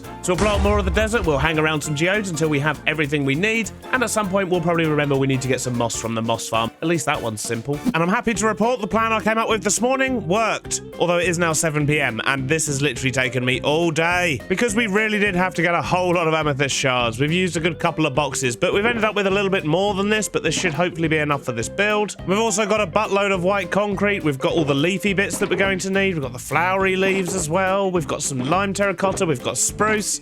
So yeah, I think we've got everything we're going to need. But before we actually get started on the building, I really want to sort out these gardens. So I do have some green concrete powder and some moss blocks, and I want to try something out, and that is to see if we can put stripes in the sort of lawn out here, I guess, the garden. So I'm just going to do a couple of sections and we'll see how that looks and see if we're actually going to carry that on throughout the whole thing. Well, it looks pretty good from up here, but I wonder, maybe we should try moss carpets instead. So let's just slap down a bunch of these. Yep, I think that's the one. I think that's what we're going to go with. We can finally get rid of this horrible brown savanna grass that we've been dealing with. Ugh.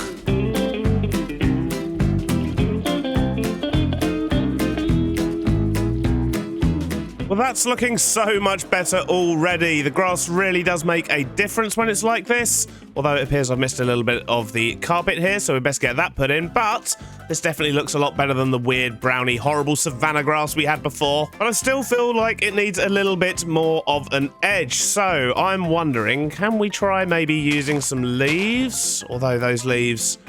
Okay, that's going to bring the horrible, nasty brownness back. That's why we got azalea leaves in the first place, Beardy. So let's try that again with these, because these ones hold their colour. That's exactly what we want. Okay, I'm just going to sort of wrap this section here, see how it looks, and we might well run with this. I really like that. I think that's going to work very well. It's going to separate the grass bits from the path, and it's going to give us a little bit more leeway when we're actually walking on here. I think it's going to work better from this side. Walking alongside this definitely feels a lot better than walking alongside this. Okay, looking good. So what I actually did in the end was I just focused on the outer border. I decided it actually looks a little bit better when it's like that, as opposed to when it covers every single little bit of the edging. And yeah, I think that works really well. But enough procrastinating. I think it's time we make a start on the actual building. At least it's going to look a bit nicer around here as we do so.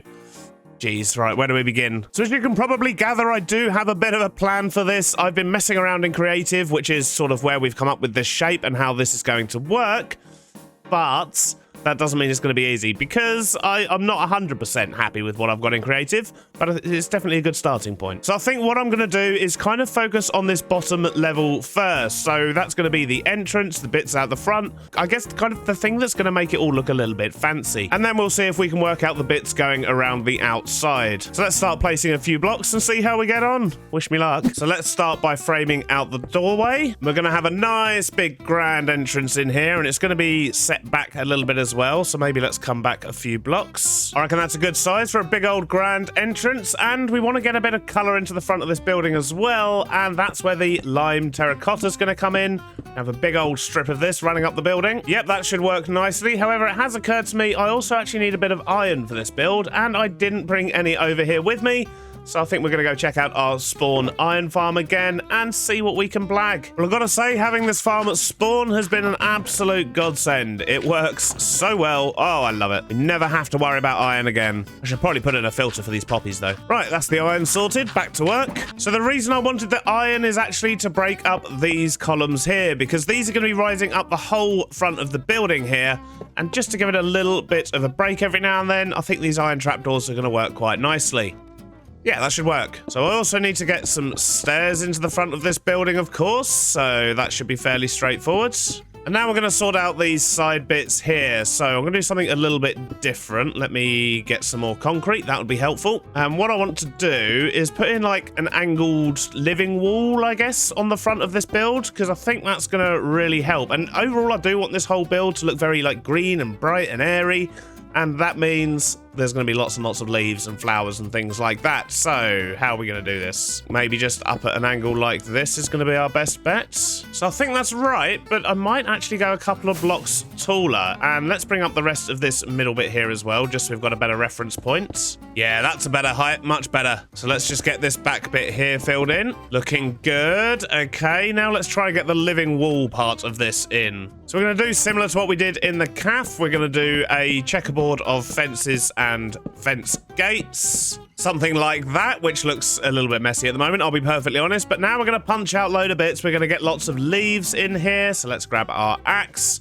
And, well, basically, we're just going to mix this up a little bit and make it look like a nice big green wall of foliage. So we'll just punch out some random patches to begin with. Get the occasional flowering azalea in as well. And then what we'll do in some places as well, we'll just stick it directly on the front of the fences just to give it a bit more depth. And hopefully once we've done this whole wall, that's going to work quite nicely. Something a little bit like that. And I actually really like that. I think that's going to work well. However, we now need to mirror this on this side. And I want to pull up the rest of this central bit. See if we can get that blended in a bit better as well. Yep, I think that's really going to work quite well. Especially once we get the rest of the building in around it. Because there's going to be a lot more white and other sort of bits and bobs going on around here that will essentially make this not be the entire building. Which it currently is, to be honest. I've also sorted out the windows. They're going to be generally quite bushy. There's going to be lots going on, and I've had to do something a bit weird with the glass here because I wanted to get some depth to it, but at the same time I did want to make sure that it was dark on the inside of this building for no apparent reason. So what I've actually done is I do have the tinted glass behind, and then I've just used light grey glass in front, and well, that gives us a lovely sort of 3D effect, but still lets the tinted glass do its thing. But now we've figured out the entranceway, we've got a lot more to be getting on with. So I think I'm going to work out the rest of the shape down the bottom here.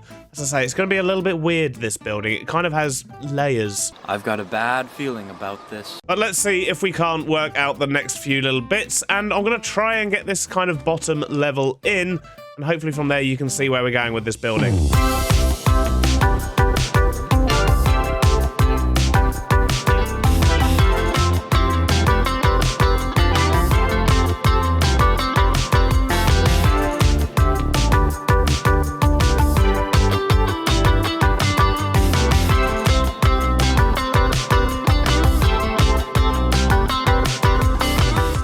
Had to rebuild one wall at the back there, but I think I've got the first spiral in. But now what we want to do is actually get the next one in. So what we're going to do is go back in a few blocks. We're going to start another spiral, which is going to go up to a point, and that's going to loop all the way up. We're actually going to have sort of a green grassy sort of area. Once again, I'm going to have to use moss because we are in a savanna, and then this is going to have leaves and things as well, and it's going to kind of carry the gardens all the way up and round to the top of the building. At least that's the plan. So let's see if we can work out where this next spiral needs to go. This could be difficult.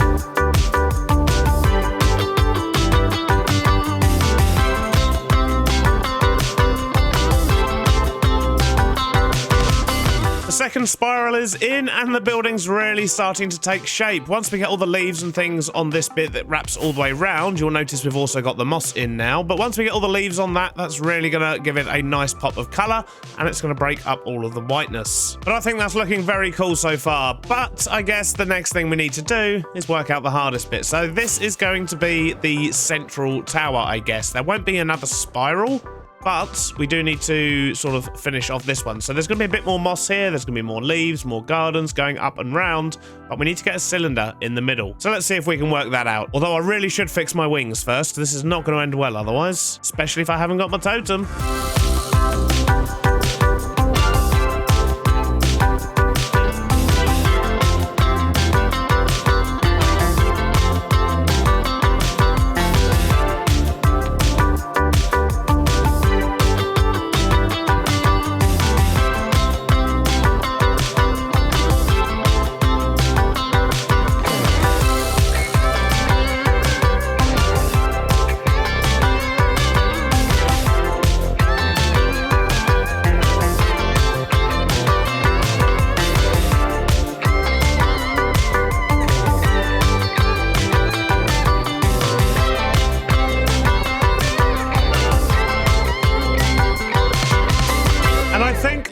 finally placed my last leaf. Look at that thing. I absolutely love it, but I am tired. It has been a very long day. In fact, this is the third day that I've been working on this episode, and this is the result of all that work. And to be honest, I think it looks awesome. And if we jump into free cam, we can have a proper look at it as well, see how it fits into the city as it currently stands. Of course, there's going to be other skyscrapers behind it, so it's going to fit in nicely. But just look at that thing. What a monster. It's looking a little bit more plain around the back, however, so I might end up putting some windows in these bits here, or I don't know, maybe we could put like entrance to an underground car park or something around the back. That could be quite cool. And of course, we need to sort out the interior because we've got so much space in here, and there is of course a purpose for me building this. I didn't just build a giant building for fun, although to be honest it was quite a lot of fun as well. But I assure you it does have a purpose, but we're going to have to discover that on the next episode, I'm afraid. If you've made it this far and you have enjoyed the episode, please do consider subscribing, and I'll see you on the next one. Bye-bye now. Way back at the start of this season, we built this, which may look like a tavern with a hot air balloon, but it's actually a tiny mob farm and an AFK platform, and this thing has served us well. But I think it's about time for an upgrade. I mean, don't get me wrong, it works, but it's just 4 small platforms and a bunch of spiders that often get stuck. Or just crawl back out of the hole. You're supposed to die down there, fella. So you see the problem. It's just not great. And an inefficient mob farm means it takes a lot longer to get the resources you need. And, well, I've been selling a lot of the zombie flesh for emeralds, and I've also been, of course, using the gunpowder for rockets. So, yeah, we definitely need this. And the bones come in very handy as well. But I don't want to be standing AFK at mob farms all my life, so instead what we're going to do is build a giant mob farm. Just the one, and one that once I AFK at for half an hour or so, I probably won't need to AFK at again for months. So what we're going to do, of course, is to build a mob farm, and most of you did of course guess that that's what this was for, but then, you know, I used tinted glass on all the windows, so of course it's going to be a mob farm. But for that, we've got a lot of work to do. One thing I didn't consider was that when I was lighting up the grass outside, the lights have obviously come on the inside as well. So the first thing we need to do is to get all this covered up to make it perfectly dark in here. We need to jam a mob farm in the top, and of course we need to build a collection system and the entrance lobby to this wonderful building. And then we've got the gardens, we've got to build some kind of an AFK platform and blah blah blah. But the main problem is we've only got about 9 hours to do this today. So let's see how far we can get. Thankfully there'll be a lot less resource gathering this time round because it's all fairly basic stuff, but I still do need a few things. So let's head to storage and grab what we need. So we'll grab a box of stone and a box of cobble and a box of andesite. Oh, maybe not. Okay, maybe we'll just go grab some andesite. Problem solved. This will be fine. No, wrong box. There we go. Problem solved. That'll be more than enough. We also need some mossy cobble. We'll take some of that. We need some quartz, but as usual, we don't really have enough, so I guess we're going to go see our villagers again. And this is why I need the zombie flesh. It all gets converted into quartz or redstone. Quartz has been acquired, and we're going to need a bunch of redstone components and some campfires, a little bit of glass, a bunch of moss, and some bone blocks. I think that should be just about it. Tell a lie, we also need some white concrete. Obviously, more white concrete. But considering we had 7 boxes, this is all we've got left. Hopefully it'll be enough, though. Oh, and sea lanterns. We need sea lanterns too. Jeez. We'll get there eventually, I promise. Third time's the charm. Let's head back to the big city, shall we? And we've finally made it back. So let's make a start on this thing. I think the first thing I want to do is not cover up those lights. I think we'll do that when we actually build the mob farm. But I want to start at the bottom and work my way up. I have an idea in my head of what I want to do down here. It's fairly simple. And if we look at the building, it's clearly some kind of mega corporation building, right? I mean, this is clearly some high-tech company or something like that. So we're probably going to get a sign on the lawn. Maybe some of those big white signs. I don't know. But for the downstairs, we want to carry on with this whole bringing the outside in theme that we've got going on here. Lots of foliage. And we're going to have lots of green areas in here. We might even have a statue in the middle here if I can actually pull it off. And then we'll have some storage hidden around the back and probably just a big reception desk in the middle. I don't think it needs more than that. And I haven't made a decision on the ceiling yet. I am tempted just to actually use some more of the tinted glass and have it so you can look up into the mob farm. But I don't know. I guess we'll see how the bottom turns out first. I think the first thing I want to do is actually mark out the size of this room. So how are we going to do this? I think my best bet's just to start placing blocks, and we kind of want to mirror what we've got going on up there, I guess, circle-wise. So let's see if we can get that onto the floor. So this circle should now mirror roughly what we've got going on up there, and it leaves a space in the walls to put the storage and so on. So let's see. I guess we should probably just build these walls up a little bit before we go any further. As expected, I didn't have enough enough white concrete to get all the way up to where I need to, which means we need to go get some more white concrete. I was hoping to avoid resource gathering as much as possible today after last episode, but, well, when you need something, you need something, so off we go. It should be fairly straightforward, though, because thankfully we still have a bunch of sand left over from last episode. We just need a whole lot of gravel, so I'm going to head out here to our sign-making district, and hopefully we can find a nice little bit of the ocean we can rip up, because there are basically no gravelly mountains on this world, I swear. This looks like a nice spot. Let's steal all the gravel. Now let's get all this converted to white concrete powder. And hopefully 2 boxes will be enough to finish off what we need. Although now I need to go convert all of this. And for that, we're going to use our handy little concrete converter. Although this thing could probably do with an upgrade. We're going to need something much bigger in future, I think. Maybe we'll have to utilize some TNT to do it. I don't know. After converting 7 boxes of it, this thing's driving me mad. So that is all of the concrete converted. So let's go get the rest of this interior wall up. The interior wall is done, although it's a little dark. There we go. Look, now you can see the whole thing, and there's nowhere for the mobs to spawn, which is the most important thing. But now we need to get the floor in and start working out the rest of this. And we didn't even use all of our concrete. Look at that. So I think to start with, on the floor, what we're going to do is a checker pattern of quartz slabs and smooth quartz slabs, which should give us a nice subtle effect if we have a little look on top there. Yeah, I think that's going to work nicely. And I'm also going to wall off a section because we kind of want to have some raised flower beds on the side. As I say, we are kind of bringing nature inside in this building, so something like that maybe. And I guess that's going to save me having to do all of the floor, which is great because I don't want to use up that much quartz, if I'm honest. And I think at this point I might actually lower it down a little bit. I think it'd be quite nice to sort of sink down maybe. We'll see how that looks. We're going to have another raised bit here because, as I say, we do want to put a statue in, and I think this is going to be the place for it. So let's see if we can build a small circle here. I think something like that should do the trick. And what I want to do for lighting is I'm going to line the edges here with some sea lanterns. I think that's going to give us plenty of lighting in here. And then we're going to stick some carpet on that. And I think I might just do the carpet in grey or something. Let's go grab some from Superfly. Still love this place. I wonder how it's doing. Is it filled up yet? Do I need to upgrade storage, or is it... Oh, dear. Oh my. Okay, it's quite full, but hopefully the shears are breaking by now. But there should be plenty enough wool for this world. Let's go get some of this. Did I even pick up the right one? I think I picked up light grey. I think I want to use normal grey instead of light grey, maybe. Let's take a little bit of both and see how we get on. So that's the normal grey, and that's the light grey. Oh, it's a tough one, actually. I think I'm going to go with the light grey for now, because we're going to have quite a lot of green up here as well. Oh, I really don't know. I might just leave it half and half for now. We'll decide that later. Yep, I think I'm definitely going to go with the light grey on looking at it all. This one's just a little bit too overpowering with the normal grey. But I think that's quite a nice shape to be working with. So, next up, let's get some moss in, shall we? We can't use grass, obviously, because, well, savanna, manky-looking grass. We don't need that. And it's a bit dark over here, so I think what we'll do is hide a few sea lanterns under some carpets. We want to keep the whole room nice and bright down here, after all. And then we'll do the same on this side. And we're going to fill in the statue base as well, because I think the statue is actually also going to sit on grass. Although apparently I didn't actually bring enough moss with me. Classic. I'm only like 6 bits short. There we go. That should be enough. And perfect. And I guess while I've got the bone meal, we could probably sort out this bit. So I don't want to do anything too fancy around here. I'm thinking maybe just like a couple of little indoor trees. I think the azaleas are going to work well because, well, they're just nice looking trees, aren't they? There's a lot of grass coming out here. Jeez. But I reckon if we get a few of these trees up, this could actually work out quite nicely. Well, it's looking pretty good, but I think this one here might be a little bit too big. I don't like the way it's reaching over this side here. So let's remove this one. That's better. We've got a much clearer view to the center now. And I've actually done the same on this side as well. So we've got a few trees on both sides. And I think maybe if we add in a few flowers and things like that, this could look quite nice. And that will give it a little bit more color. But we don't have any flowers with us right now, so we'll have to come back to that. Next up, I think what I want to do is actually get a block color on this back wall here and build our statue. And I think for our block color, we want to get a bit of brightness in there. So, well, we'll try the lime green. We might end up using normal green though. Let's take a little bit of that as well. Way too much rubbish in my inventory these days. So the question is bright green or normal green? And I do think the bright green might end up being a little bit too bright. So maybe we should just use the dark green, which actually blends in quite nicely with that as well. Or an even better idea, maybe we should use lime terracotta because that's what we've got on the outside of the build as well. And it kind of ties it in a bit better.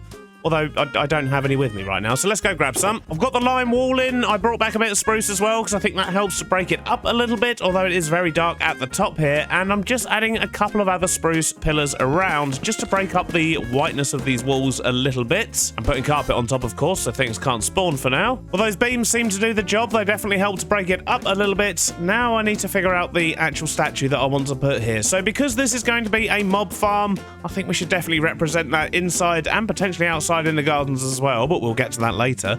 And what I want to do is stick in a statue, and I'm wondering if we can possibly squeeze in a creeper statue of some kind here. So I've got a bunch of stone. Let's see if we can block something out, and then maybe we can mix up some textures on it a little bit later. But the main thing with creepers is the feet. So something like this, maybe. Maybe we can push it back a block.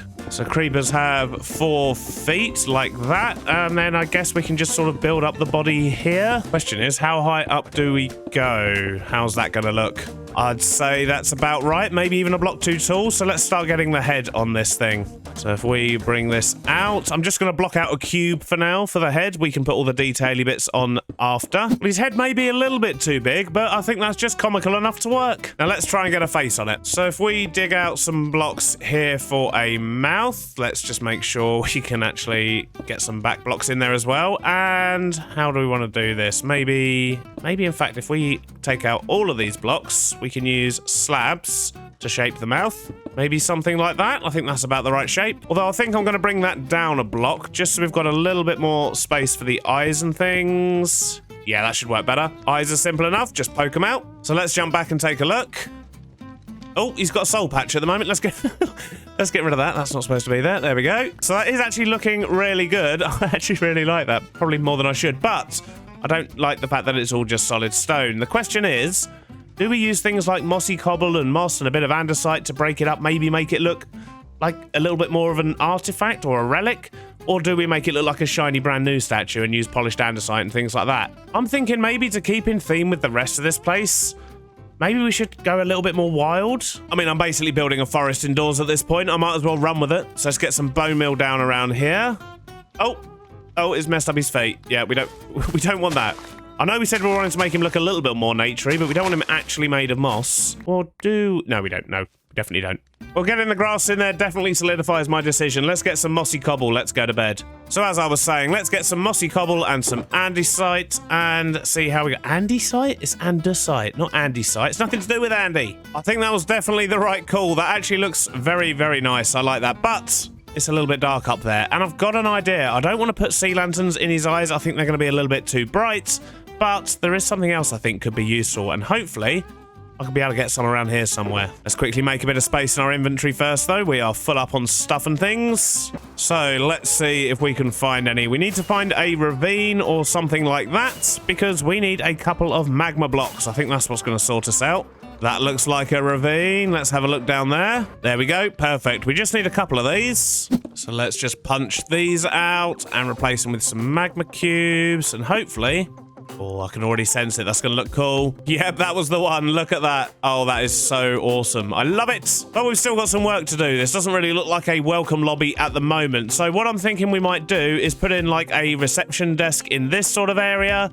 Maybe a little bit of seating on either side, and then it may look a little bit more like a company welcoming kind of... That's not very welcoming at all, is it? It's fine. It's a mob farm. And now it's a slightly more welcoming mob farm. I've just put in a couple of little sofas using some mud brick stairs. We've got some of these new pots and some blossom things going on, some little flowers, and a very basic reception desk, which is obviously going to look a lot more alive once we get someone in here behind it. But once again, I'm still kind of waiting for something before we can populate this city. I've also added a couple of cherry blossom trees onto the side just to give it a little bit more of a burst of color, and of course the bonus is we do get these particle effects as well, which is cool. I like those. However, while working on this, it did occur to me that his mouth looks just a tad too small, so I think we're going to go up there and see if we can make his mouth just about half a slab bigger. That should be fairly easy if we take out that, and that, and then put that one back up there. That should just about do it. Yeah, that looks much better, much more creepery. That's definitely a word. So I guess with the lobby pretty much done, besides maybe a little bit of lighting at the top there, we now need to work on the mob farm. And the first thing I need to do for that is some maths. Don't we all just love maths? I need to work out where the kill chamber's going to be, how many blocks above the mob farm's going to start, and then how many blocks above the building itself our AFK platform's going to be. And we're going to need to hide that. That's going to be fun. So this spot right here is the center of the entire building. So we're going to start counting up from here. And I think to make my life a little bit easier, we're going to turn the gamma on just so we can actually see what we're doing in here, and that's going to make it much more interesting for you guys as well. You don't want to see me pottering around in the dark. So this block here is going to be where they land and die. They're going to be landing on a whole bunch of fires. I'm going to use sea lanterns to break up where the key points are, and I'm going to use planks to count up. So we need to go up 24 blocks from here because we want to make sure that they die when they fall. So let's make it 25 just to make sure. And that goes right there. So this is going to be where the big hole is that they all fall down. And that's going to leave us, hopefully, plenty of space for a mob farm up here. So our first dispenser and our first floor is going to be here. So we'll just put in a little marker. And then we're going to try and squeeze in as many floors as we can. So let's... I mean, do we want to do that with dispensers straight away? No, it's fine. We'll just mark it out with this for now so we can see how many floors we're going to have. So that's floor 2. So it looks like we're going to be able to get in 10, maybe 11 floors. This is the 11th floor, but I do also need to do space for redstone. But in theory, I think we can probably... Yeah, that's fine. We can get 11 floors in. And now here comes the maths part. So I need to take the Y level of where they're going to die, which is here. And what we want to make sure we're doing is cutting out as much of the stuff around here as possible. There's a reason why this thing has a massive garden out the front. Is to make sure that there's not going to be any other buildings intruding within our spawn sphere. Because we need to make sure we keep this bit loaded so that things can die and then all their bits and bobs can be collected. So that tells me I need to be at Y225, or maybe we can drop that a couple of blocks lower. So maybe Y222 when we go outside, which puts us about that high above the building. And that's where we need to have our AFK platform. This is going to be interesting. And just so we don't accidentally capture a bit of the crane or anything within our spawn sphere, I think what I want to do is maybe head off this way a few blocks. I think we can probably get away with that. So this here, I've decided, is going to be our AFK platform, and that should keep the farm loaded. We can always sort of lower it down a few blocks if we need to, but that should be about right. We'll use this for testing. So now we've done the maths, we can do the build. So let's jump back inside and start placing some blocks. So the first thing I want to do is come up here and put in the catchment tray, because we need to make sure that this thing is going to be big enough and is going to work. So we want a gap of 5 in the middle, just so there's plenty of space for everything to fall down without the spiders clogging up the machinery. So I think I've got the water platform in. I'm just going to put in the first spawn platform and make sure that the water platform is actually big enough, which hopefully it is, because I've run out of space in my building. And yep, it looks like we're going to have plenty of space. Not a problem. Right, so I think I'm going to get some water in on this bit next, just to make sure that that's definitely going to work and all flow in the right direction. Then we'll start building up the actual platforms. Now, our next task is to get all of the floors in, and they're fairly straightforward. They all have the same format. We just need to make sure we get rid of these. So we put a dispenser in the floor pointing upwards and an observer on the ceiling pointing downwards. And that's all we need all the way up with a gap in between. And something else I'm going to do is grab a buttload of torches, because I want to make sure I'm lighting this thing up as I go, because although it looks light, it's actually like this up here at the moment. It's basically pitch black. So yeah, I do need to make sure that I'm lighting this up. Otherwise, it's going to start spawning mobs when we really don't want them, because then I'll die. We've made it to the top and we've got our little bit for our redstone, but I don't want to put that in just yet, because as I say, I have built mob farms before and I don't want everything to fire and wash away my torches just yet. We certainly don't want anything spawning in here yet, because we haven't built the kill platform yet. So let's quickly get on that now. And thankfully, this is going to be pretty simple. So we're just going to create a grid of hoppers, and we're going to make sure they're all pointing into these 3 blocks here for reasons which will become clear shortly. And by the way, if you do want to build this farm yourself, it is a Nembon farm. I think I've built it pretty much exactly as he did. I do highly recommend checking out his tutorials. As I say, it's an absolutely fantastic farm. It will give you everything you need. Okay, looking good. That should kill all the things. I'm not too concerned about actually collecting the drops properly right now. I just want to make sure it's working. So we're going to get some redstone and make sure we can turn it on and off as well, actually. I think that's going to be quite helpful. So I think I've got the clock set up correctly, and if I flick this lever, that should make everything flush, hopefully. Yep, look at that, it's flushing. And hopefully it should loop around, and then it should pull all the buckets back in again. Yes, look at that. The question is, has it affected all of them? Oh, yes, that looks good. Excellent stuff. Right, okay, so let's go to the AFK platform and see if this thing's actually going to work. Although there's probably horrible stuff up there at the moment. I don't think I put a torch on it. Gonna make sure I don't get attacked by phantoms while I'm up here as well. So let's have a little look inside the farm. See if it's doing its thing. Well, stuff is definitely spawning. This is good. Oh, lots of stuff. Now the question is, do they go into the kill chamber or do they despawn before they get there? No, looks like they're all getting in there. Oh, hello. I saw you. You landed on the side. Okay, does that mean that I need to maybe make this platform a little bit bigger? I'm going to watch it for a couple of minutes and just run this test and we'll see how big we need to make it. But look at all those mobs. Well, I've watched about another 10 waves of mobs come down and nothing landed on the side apart from a spider who instantly died. So I'm not too concerned about that. I don't think that's going to be a problem.